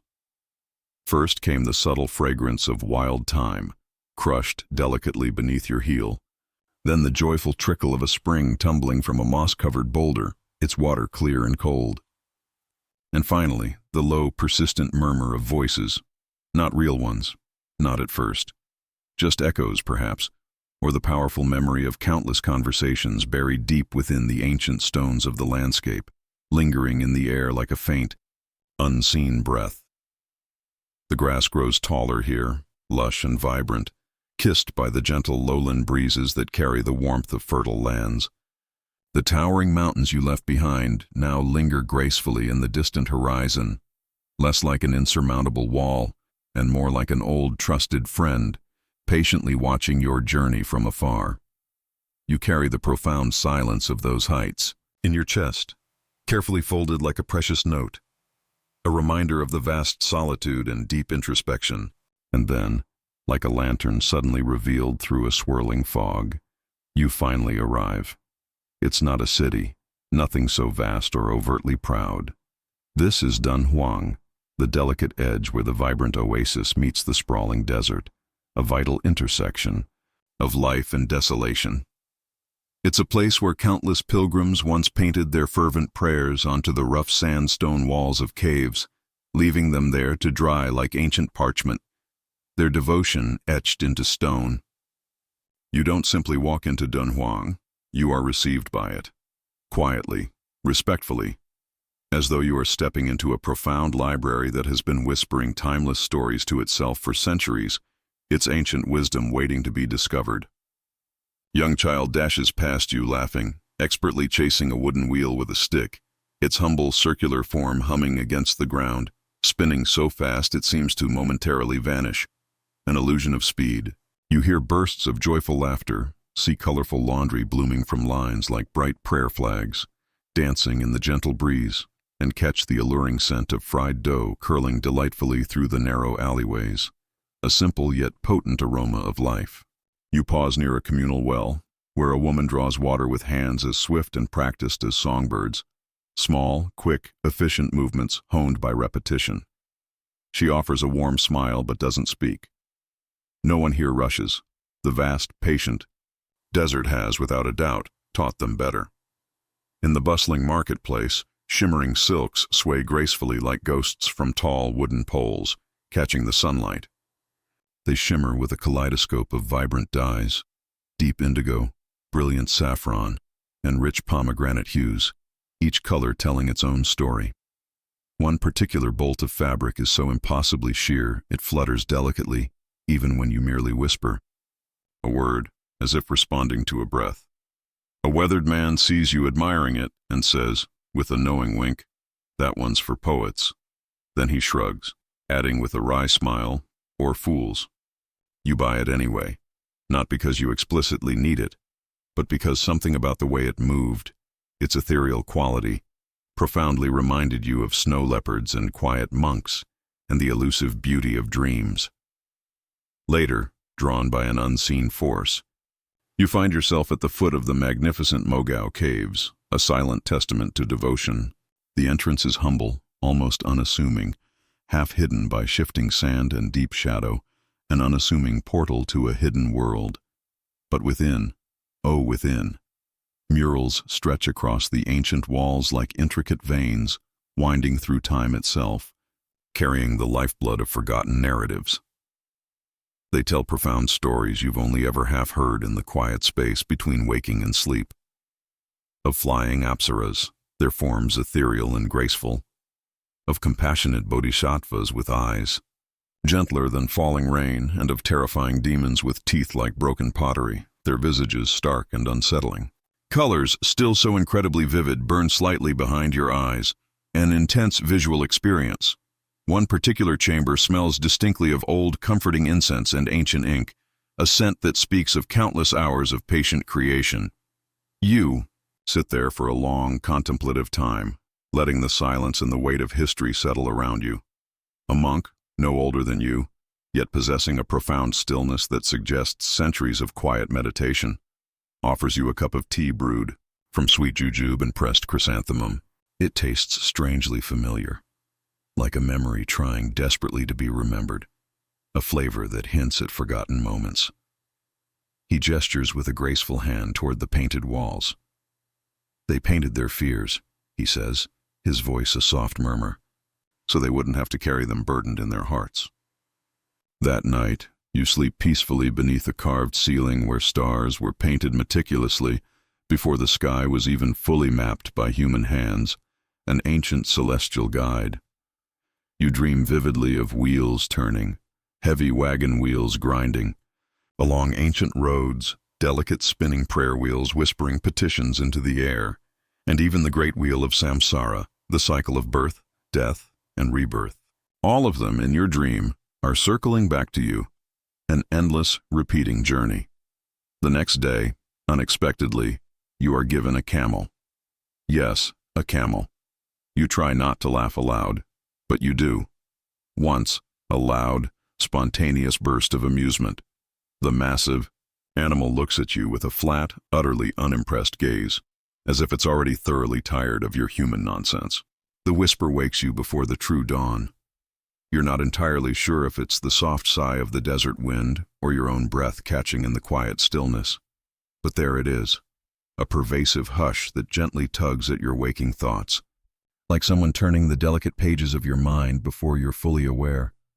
The sky above the rolling dunes is still a deep veil of velvet indigo, not yet ready for the dazzling gold it will soon wear with the rising sun. Stars still burn fiercely overhead like ancient secrets stubbornly refusing to be forgotten, their light piercing the fading darkness. You rise slowly, your wool blanket clinging gently to your limbs like a second skin, reluctant to release you. Fine sand sifts effortlessly off your shoulders and hair as you move. The camel, now fully awake, regards you with the flat, knowing disapproval of something that has seen far too many humans pretend they have a clear idea of where they're truly going. Still, it kneels without a fuss when you approach, a silent truce sealed between human and beast, a mutual understanding forged in the desert's vastness. You set out before the sun even breaks the horizon, eager to make progress. The morning chill pinches at your fingers, a sharp, invigorating sensation, but it carries the crisp promise of clarity, a fresh start. Your breath comes in small, ephemeral clouds dissolving quickly into the dry, thin air, each exhalation a silent question. And with every deliberate step, you press a new, unspoken query into the ancient earth. Where are you truly going? Why are you still walking this endless path? And then, suddenly, unexpectedly, you find the old fortress. Or rather, it finds you, asserting its imposing presence in the vast landscape. It rises before you like the jagged spine of some colossal, ancient beast, half buried in the encroaching sand, its formidable towers broken, its grand gates yawning wide with the weight of immeasurable age. You almost pass it by, momentarily mistaking it for just another wavering mirage, a trick of the heat. But your faithful camel stops abruptly. It stares intently at the ruins, as if remembering something profound from a distant, storied past, a memory only creatures of the desert can hold.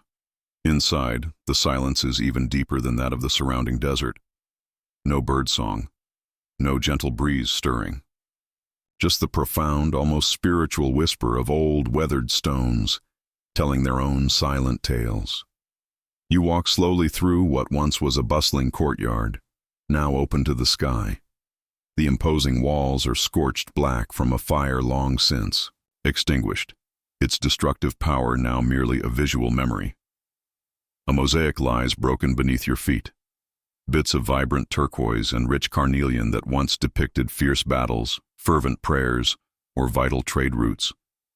Now they are just scattered pieces of color without context, hinting at a lost grandeur. There's a powerful story here, whispered by the very stones.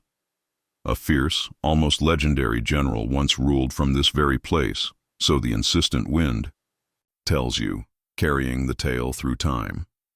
He was said to have mapped every single dune by heart, to know precisely when even a single grain of rice would fall from a camel's heavily laden sack. Some even claimed he possessed an uncanny ability to hear the subtle rustling of silk from distant caravans a full day away, his senses incredibly attuned to the desert's rhythms. He held this vital pass for 10 brutal winters, an unyielding guardian. He fiercely protected vulnerable merchants from ruthless raiders, sheltered weary monks from sudden, violent storms, and generously offered sweet apples to children whose names he never even asked, a quiet act of kindness. But he vanished. One spring, as mysteriously as he appeared, no blood was found, no broken gate, just his helmet, hanging defiantly from the tallest remaining wall, and a single pair of footprints leading purposefully toward the rising sun, into the vast unknown. Historians still passionately debate whether he truly died, defected to another cause, or simply walked into the realm of myth, becoming a legend. Some argue his sudden retreat marked a significant decline in security along that critical branch of the Silk Road, leading to chaos. Others claim his absence, surprisingly, gave rise to new, alternative paths, more dangerous, more hidden, yet ironically rich with new opportunities for exchange. You imagine him now, staring into the sunrise just as you do, profoundly weighing duty against the powerful allure of disappearance. Maybe you don't blame him, understanding the lure of the unknown. You wake again before the sun, though this time, an unusual stillness drapes over everything like a heavy, comforting quilt, muffling even the faintest sounds of the early desert. No distant birdsong, no buzzing insects, not even the familiar, low thrum of a caravan's slow march. Just the soft, rhythmic breath of your camel, curled peacefully beside you like a vast heap of sleepy laundry, its presence a quiet comfort. You rub your eyes, shaking off the last vestiges of sleep. The small fire from last night has long gone cold, its warmth vanished, and the subtle smell of ashes still clings faintly to your clothes, a lingering reminder of comfort. You rise slowly, almost reluctantly, stretching limbs that feel heavier. Today, carrying the quiet weight of the world. The profound silence that surrounds you isn't ominous. It's simply thick, contemplative, like the desert itself is deep in thought, remembering. And in its quiet presence, it seems to want you to remember too, to connect with its ancient past. You break camp with practiced ease, your movements, fluid and efficient, looping ropes, meticulously tying pouches to your camel, brushing fine sand from the folds of your blanket. The camel stands on cue, though with a dramatic snort of theatrical suffering, as if it genuinely expected a full retirement plan by now. You travel eastward, your path curling gracefully along the edge of an ancient, weathered ridge, a natural boundary. The rock here is strikingly different, darker, more fractured, as if the earth itself once cracked open in raw protest and then defiantly decided not to apologize for its scars. The air feels warmer, even in the early hours of dawn, a subtle shift in temperature. You wipe sweat from your brow, contemplating how this might have been a volatile volcanic vein eons ago, and that perhaps your feet now trace a deep scar the earth never quite healed, a testament to its powerful geological history. Then, something undeniably odd catches your eye. Tracks. Not the familiar prints of a passing caravan or the distinctive hoof marks of camels, but wheels. And not modern ones by any means. You dismount from your camel, kneel carefully, and press your fingers gently into the shallow, ancient grooves etched into the hardened dirt. Parallel lines, unmistakable in their clarity. Chariot wheels, perhaps, or the heavy wooden carts with iron-rimmed spindles of ancient traders. Very old, yet miraculously preserved by the dry desert air and shifting sands, and alongside them, something even stranger, more poignant, small footprints, children's perhaps. You follow, drawn by a quiet, irresistible pull, a silent curiosity. The sun is climbing steadily now, painting the expansive landscape with the rich, warm hues of copper and gold. Your shadow stretches long before you, a silent, unwavering guide who seems to know the way, even if you, the conscious traveler, do not. Then, finally, you find it. A village, or rather what used to be one. Built partly into the cliffs, its structures blending with the natural contours of the rock, and partly along the valley floor, it emerges before you like a powerful memory, reasserting itself, refusing to be forgotten. Stone houses, some completely crumbled to dust, others half standing like stubborn elders, refusing to bow to time's relentless passage. Terraces of dry, meticulously chiseled fields now lie largely, overtaken by wild sage and whispering weeds, their agricultural purpose long lost. You walk slowly through the haunting ruins, and it feels almost like stepping directly through someone else's vivid, forgotten dream, a deep sense of a past life surrounding you. There's a small, remarkably preserved temple near the very center of the village. Its archway is still largely intact, though faded inscriptions, like ancient ivy, curl around the frame, their meaning obscured by centuries of sun and wind. Inside, the air is noticeably cooler, gentler, a palpable shift in atmosphere. You instinctively remove your sandals, stepping reverently over smooth stones worn down by the passage of countless other bare feet, generations of worshippers. There's no idol, no gleaming gold, no fresh offerings, just a powerful wall of faded paintings, their colors muted by time, but their message still clear. And they tell a profound story. Not with words, but through evocative images, rows of figures in flowing silk robes, carrying precious scrolls, leading sturdy oxen, embracing strangers in gestures of welcome, ships with grand square sails, bridges that seem to arc impossibly between clouds, and, most strikingly, a child standing on a mountain, holding what appears to be a compass. You blink, trying to process the image. It's not a real compass.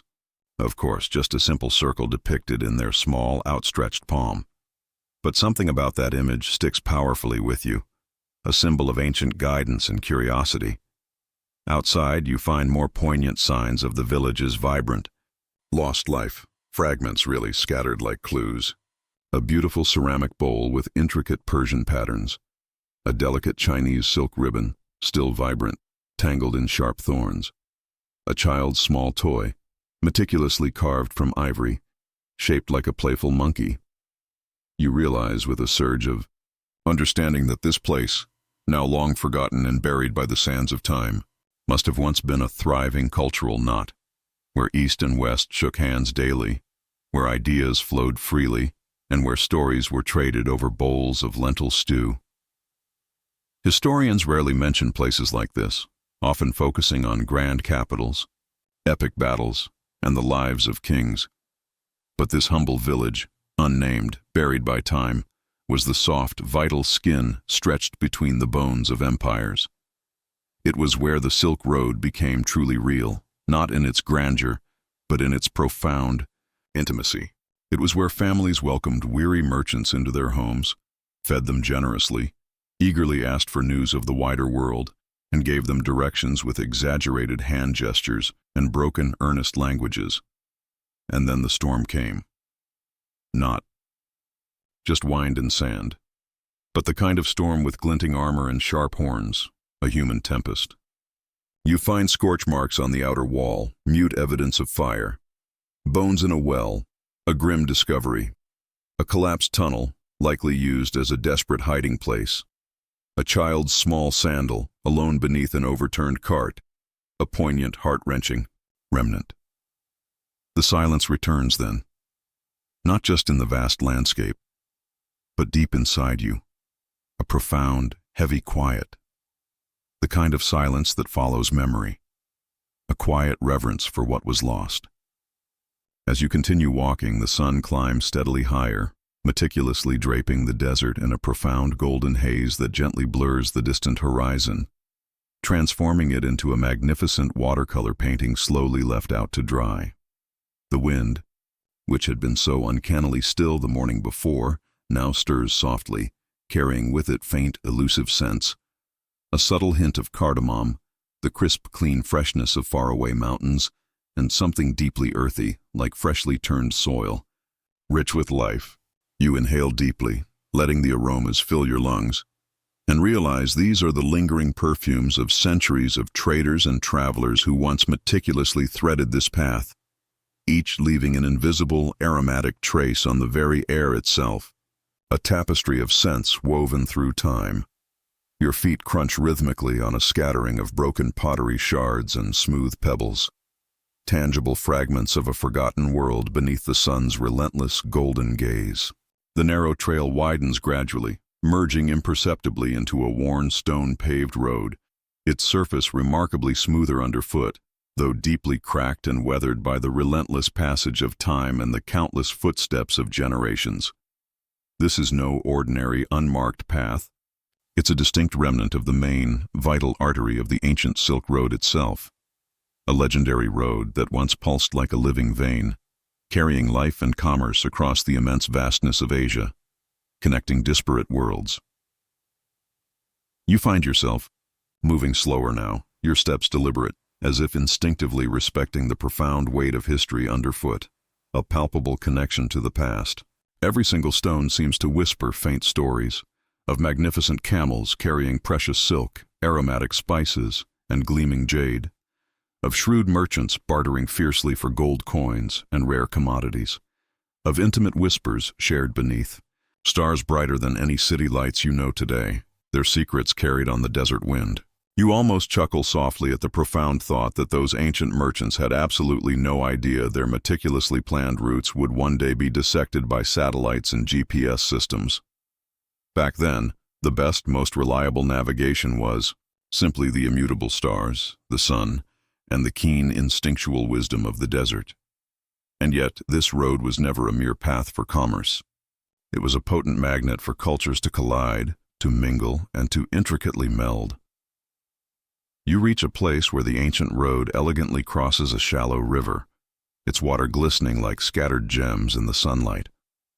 At the banks, you discern ancient carved reliefs, deeply eroded by time but still powerfully telling their tale. They depict strange mythical beasts, half lion, half eagle, standing guard beside robed figures, their forms regal and watchful. These, you realize, are the poignant remnants of the ancient city of Palmyra's far-reaching influence, an oasis where East and West truly met, often clashed, and sometimes beautifully married, in a dance as delicate and intricate as the silk threads themselves, weaving new cultural patterns. Here's a fascinating twist you might not expect. Archaeologists have unearthed inscriptions nearby in multiple diverse languages: ancient Aramaic, classical Greek, and even early forms of Sanskrit, meticulously scratched onto stone tablets and pottery shards. This rich multilingual patchwork strongly suggests that merchants and travelers needed to be accomplished polyglots, or at least highly practiced mimics, gesturing with a flair worthy of silent films, to navigate and survive the complex linguistic labyrinth of the Silk Road.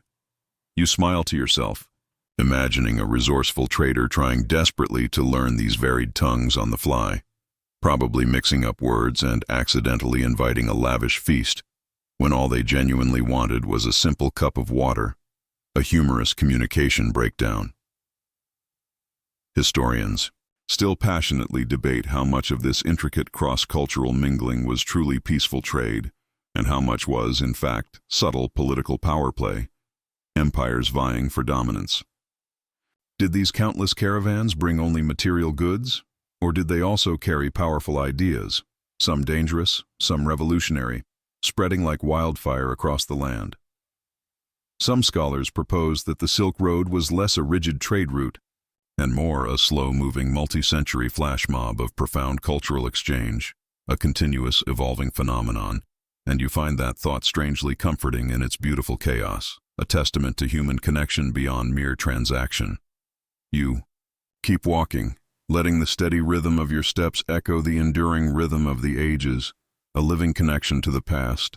Suddenly, you come across a lone date palm, its fronds swaying lazily against the brilliant blue sky, an unexpected beacon of life. Beneath it lies a small, humble shrine, barely more than a simple stack of sun-bleached stones, adorned with faded ribbons and a scattering of old coins, offerings left by countless hands. Someone long ago must have left offerings here, perhaps fervently asking for safe passage through the treacherous lands, or maybe simply giving heartfelt thanks for a journey finally completed, a silent prayer of gratitude. As you sit quietly, beside the solitary palm, you notice a curious, almost miraculous detail.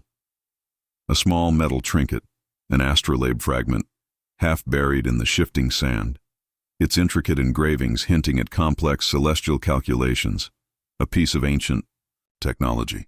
You hold it up to the sun, catching the light, and vividly imagine the countless nights travelers use sophisticated devices like this to guide their way through the vast unknown, navigating solely by the immutable stars when the featureless terrain offered no discernible landmarks, their lives dependent on cosmic guidance.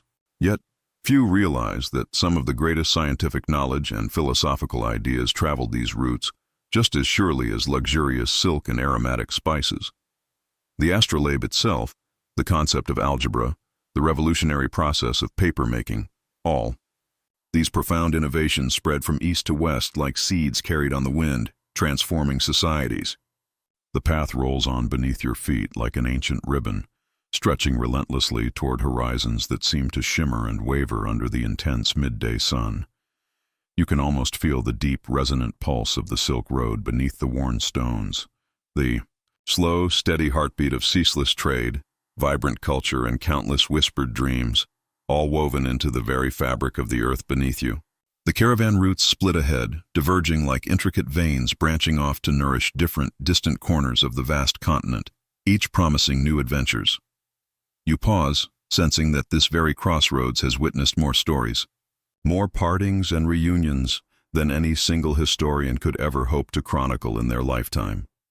You consciously choose the middle path, the one less trodden, less defined, allowing your instincts, honed by weeks of travel, to guide you. Deeper into the profound fold of history, the landscape shifts subtly, gracefully.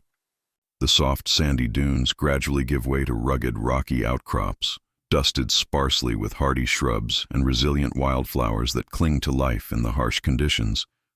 Here, in the high desert, the air feels noticeably thinner, cooler, almost as if the land itself is holding its breath in anticipation, waiting patiently for something to unfold. In the shimmering distance, a cluster of tents rises against the stark horizon, their forms indistinct but promising human presence. You approach quietly, your innate curiosity folding around you like a soft, inviting shawl. This, you discern, is a nomadic encampment. Perhaps descendants of the ancient Scythians or the powerful Turkic tribes who once roamed these expansive lands with their magnificent horses and their oral histories, their lives intrinsically tied to the rhythm of the seasons. The comforting scent of burning wood and fresh baking bread drifts tantalizingly towards you, and the bright, unburdened laughter of children rings out, clear and sweet as bells in the quiet air. You are invited into their camp without a single word being exchanged, a silent gesture of acceptance and grace. Hospitality on the Silk Road was sacred, a fundamental ritual woven into the very fabric of daily life as tightly as the intricate threads of silk themselves, an unspoken law among travelers. A steaming bowl of succulent lamb stew is placed before you, its rich, smoky flavors mingling with wild herbs you can't quite name, their aromas complex and intriguing.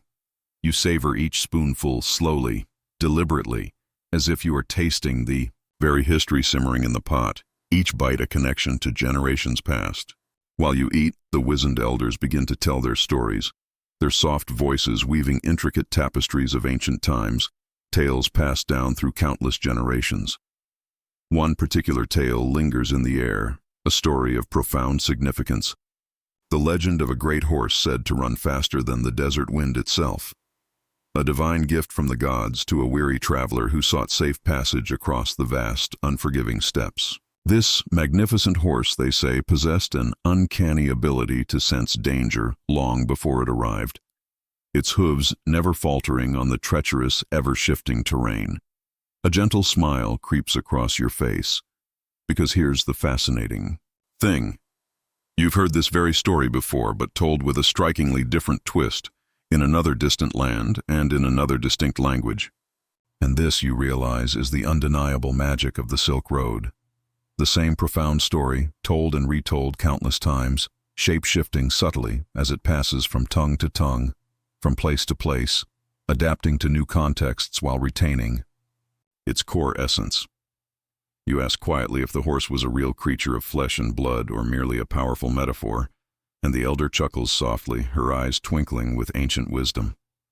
"Both," she says with quiet conviction. "And neither. It's the journey that truly matters, not the beast that carries you." Her words resonate deeply, encapsulating the very spirit of your own odyssey. As night definitively falls, the campfire blazes brightly, casting warm, dancing light on faces weathered by sun and wind, etched with the stories of hard-lived lives.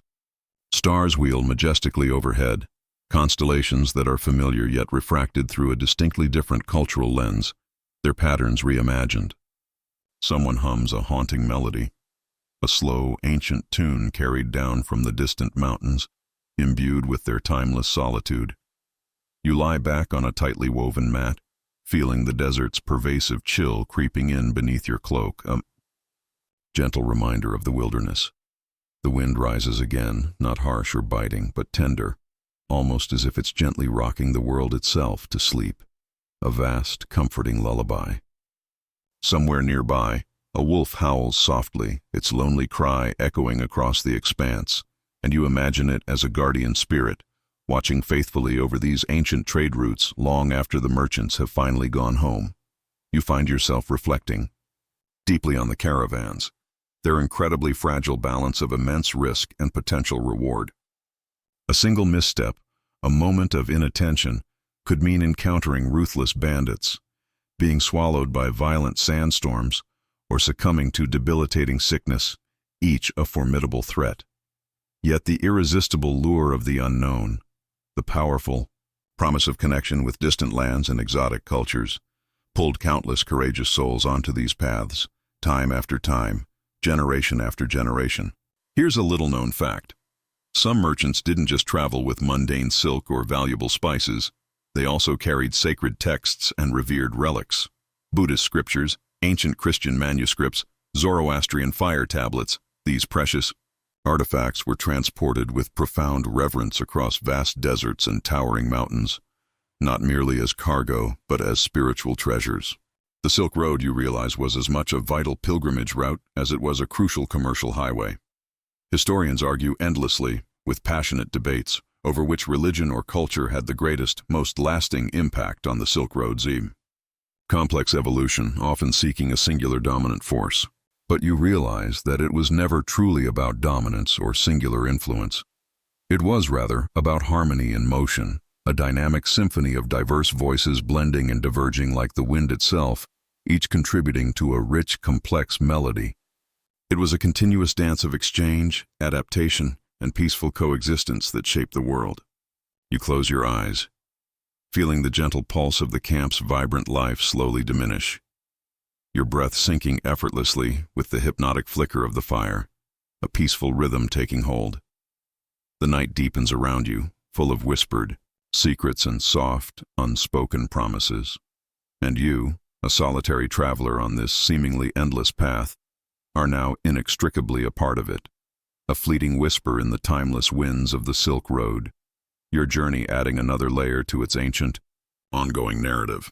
The morning light seeps gently through the thin fabric of your tent, meticulously painting everything with a soft golden hue, as if the desert itself is reluctant to fully wake, lingering in a dreamlike state.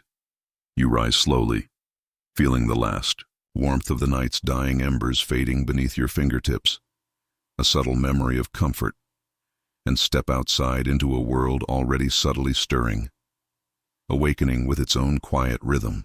The wind carries a faint, invigorating chill, beautifully mingled with the comforting scent of wild sage and the distant, crisp aroma of cedar forests. A poignant reminder that even in these vast, arid lands, nature keeps her profound secrets close, guarding them fiercely, revealing them only to the patient observer. As you resume your journey, the ancient caravan trail takes on a new, more intimate rhythm, winding gracefully along narrow passes where towering cliffs rise like silent, ancient sentinels, watching. Over centuries of passage, the shadows here grow long and deep, providing cool shelter for both elusive creatures and countless untold stories alike.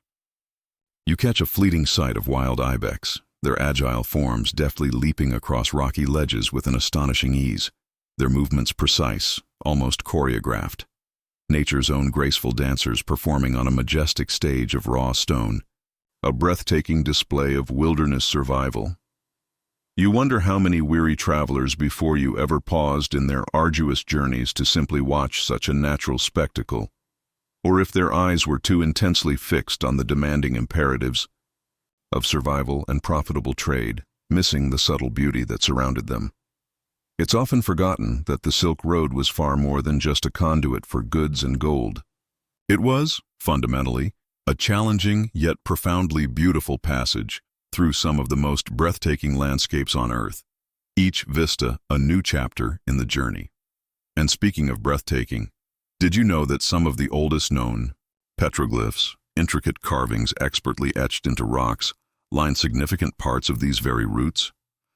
These ancient artworks depict not only familiar animals and determined hunters, but also mysterious celestial bodies and complex abstract symbols whose meanings have long been lost to the sands of time. It's a truly fascinating puzzle, one that continues to fuel intense scholarly debates, sparking endless theories.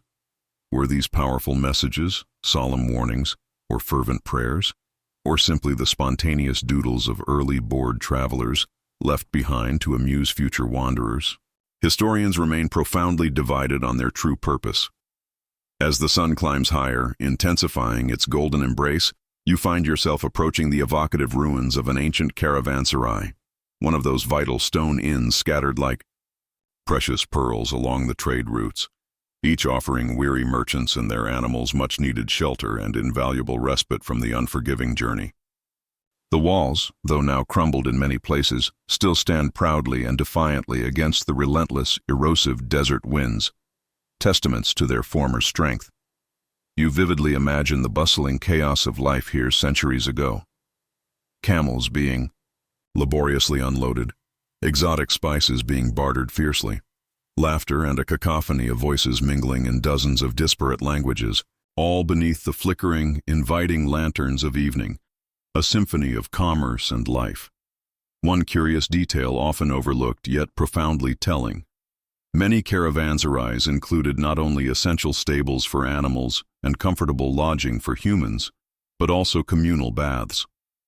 These early rest stops understood the vital importance of cleansing after long, dusty days of arduous travel, a touch of unexpected luxury and shared humanity in the harsh, unforgiving desert. Imagine, after weeks on the road, soaking your aching body in warm water scented with fragrant herbs, an oasis of genuine comfort that feels almost futuristic in its thoughtfulness compared to the raw sand and burning sun. It offered not just physical relief but psychological rejuvenation. But of course, the Silk Road was not always kind or forgiving. Ruthless bandits frequently lurked in shadowed passes ready to ambush, and sudden political upheavals could transform friendly lands into hostile territory overnight, turning safe passage into mortal peril. You probably wouldn't want to walk this entire route solo unless you possessed the resilience of a camel and the agility of a ninja, a truly formidable combination. It's widely said that some wealthy merchants traveled with formidable bodyguards, expertly trained in archery and swordplay, while others relied purely on blistering speed, absolute secrecy, or sheer, unadulterated luck to survive the dangers. There's a lesser-known, intriguing episode where a caravan, heavily laden with precious silk, was ambushed not by traditional bandits, but by a group of powerful desert nomads who, instead of stealing the goods outright, surprisingly requested a generous share of the bounty as tribute.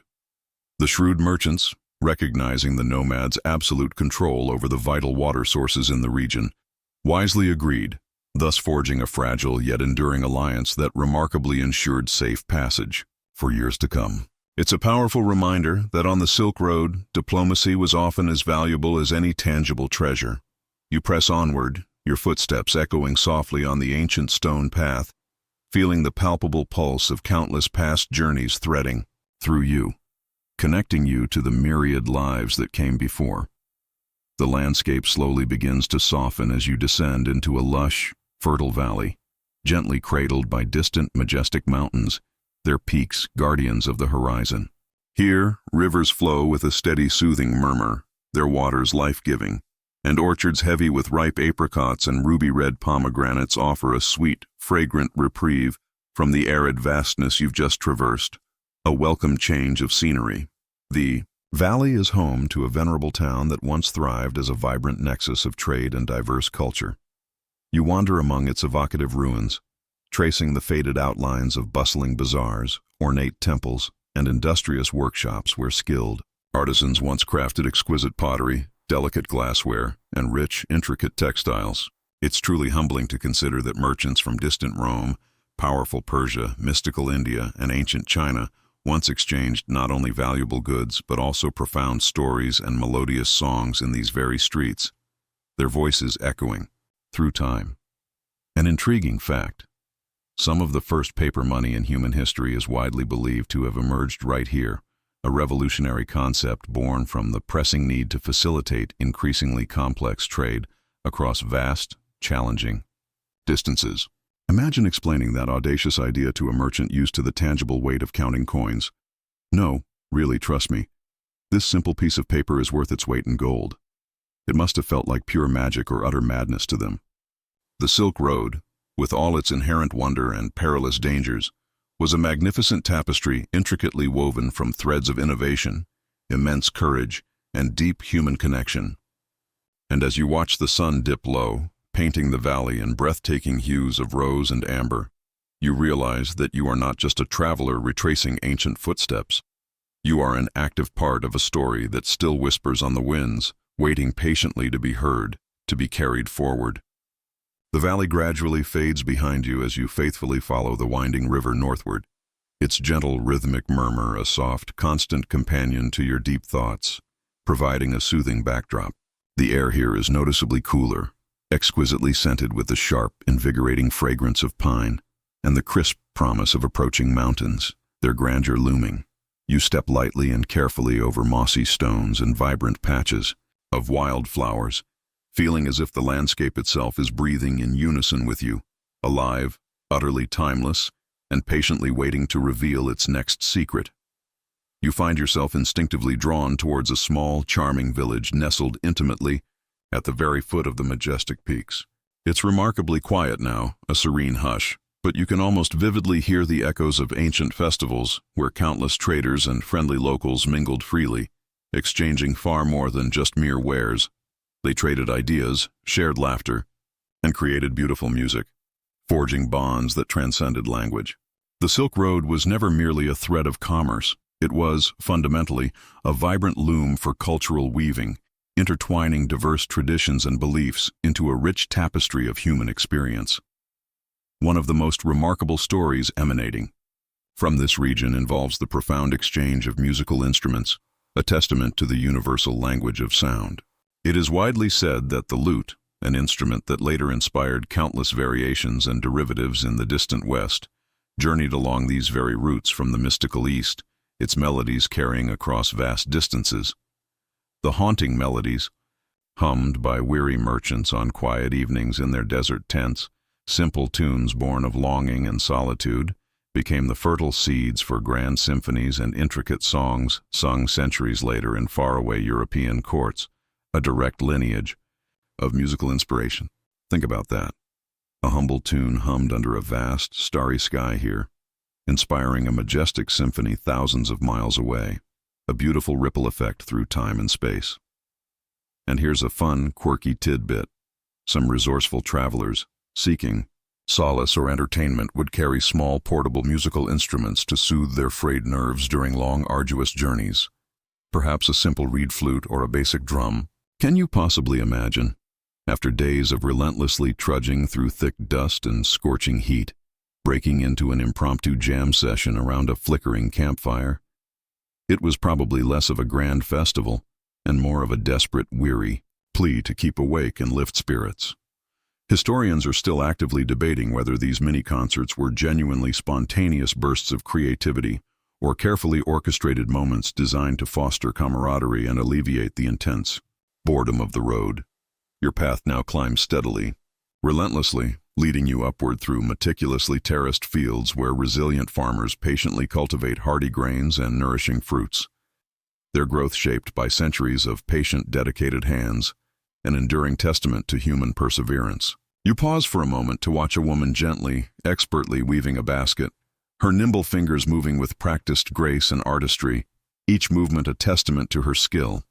She tells you stories about the essential crops that once fed the endless caravans: hardy wheat, robust barley, and a curious, versatile grain called millet that ancient travelers highly prized for its incredibly long shelf life, a crucial food source.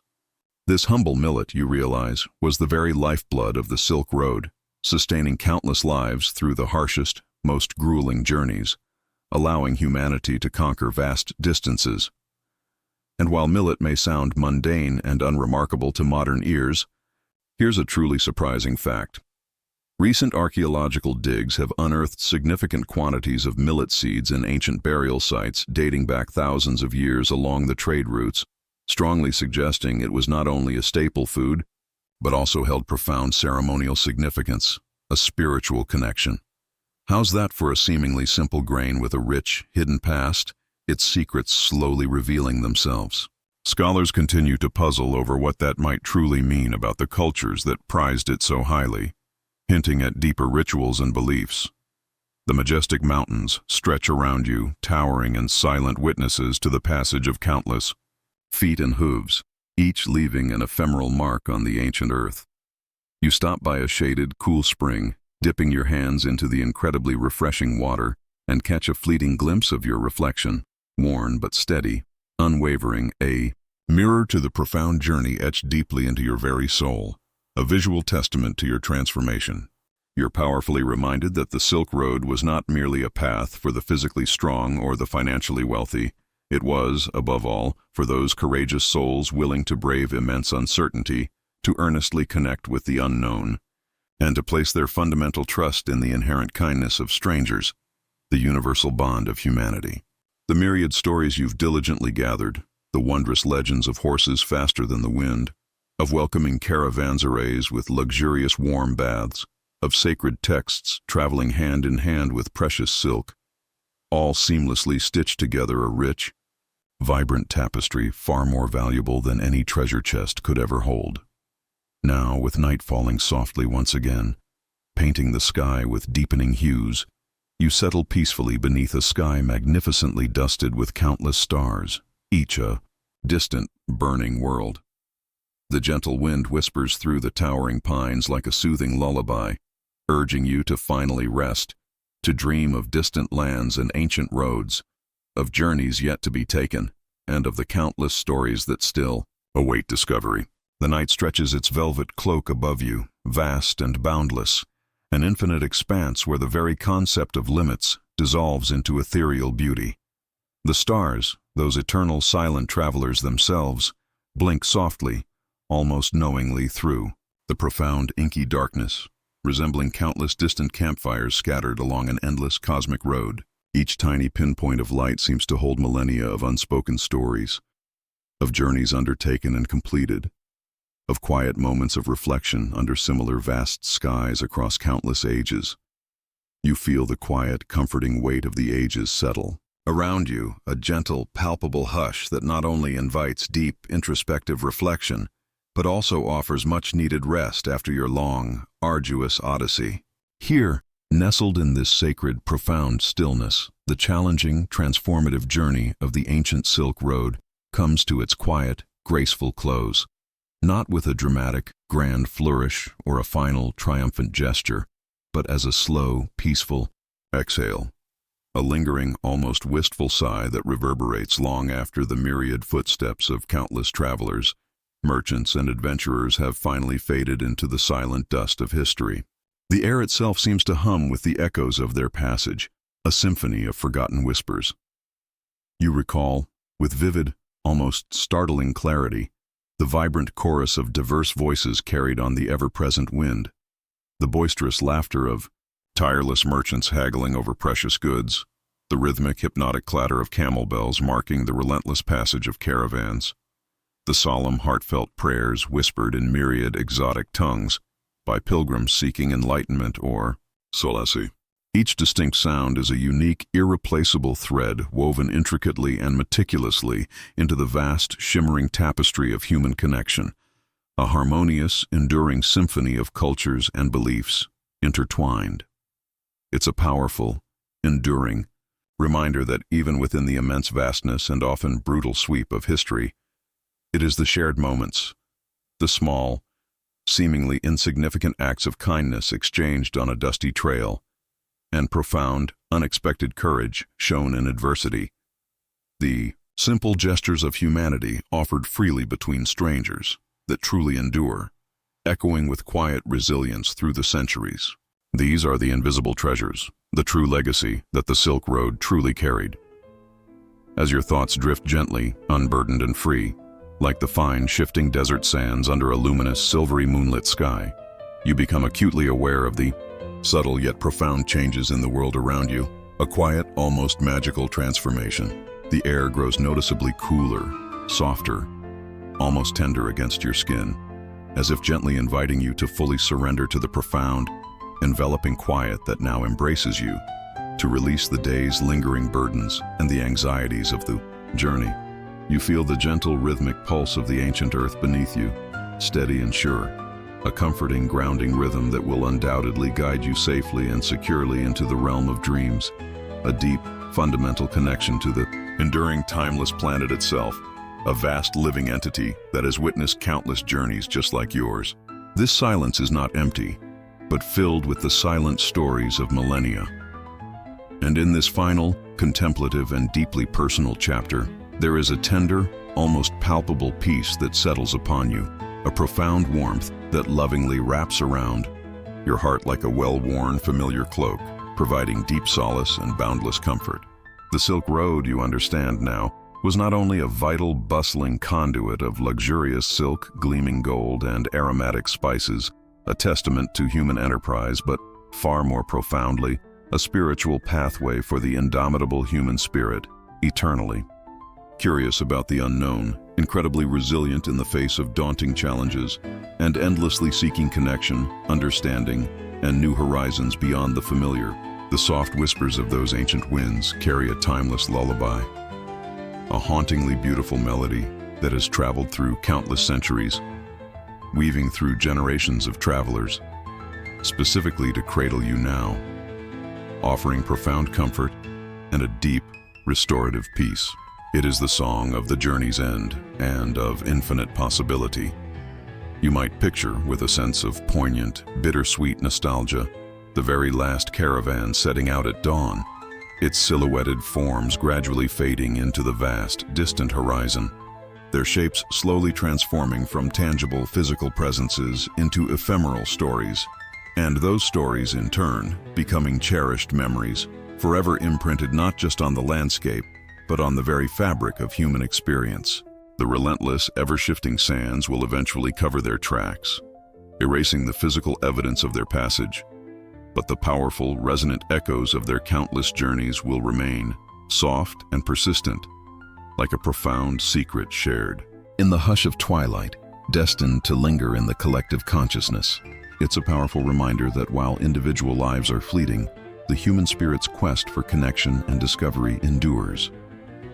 Now, as your eyelids grow heavy and the night deepens its quiet, enveloping embrace, let the enchanting, timeless melody of those distant journeys soothe your weary soul, drawing you gently, effortlessly, into a deeper, more profound state of relaxation. Feel the profound warmth of the stories you've gathered, the experiences you've lived, wrap around you like a gentle, comforting embrace that slowly dims the sharp edges of waking thought, allowing you to slip peacefully and effortlessly into a deep, restorative slumber. The world around you slows its frenetic pace. Your breath steadies into a calm, tranquil rhythm, and the vast, starry silence above sings a quiet, ethereal song of ultimate rest, a cosmic lullaby composed just for you as the journey finally concludes in dreams. End of script. Sweet dreams.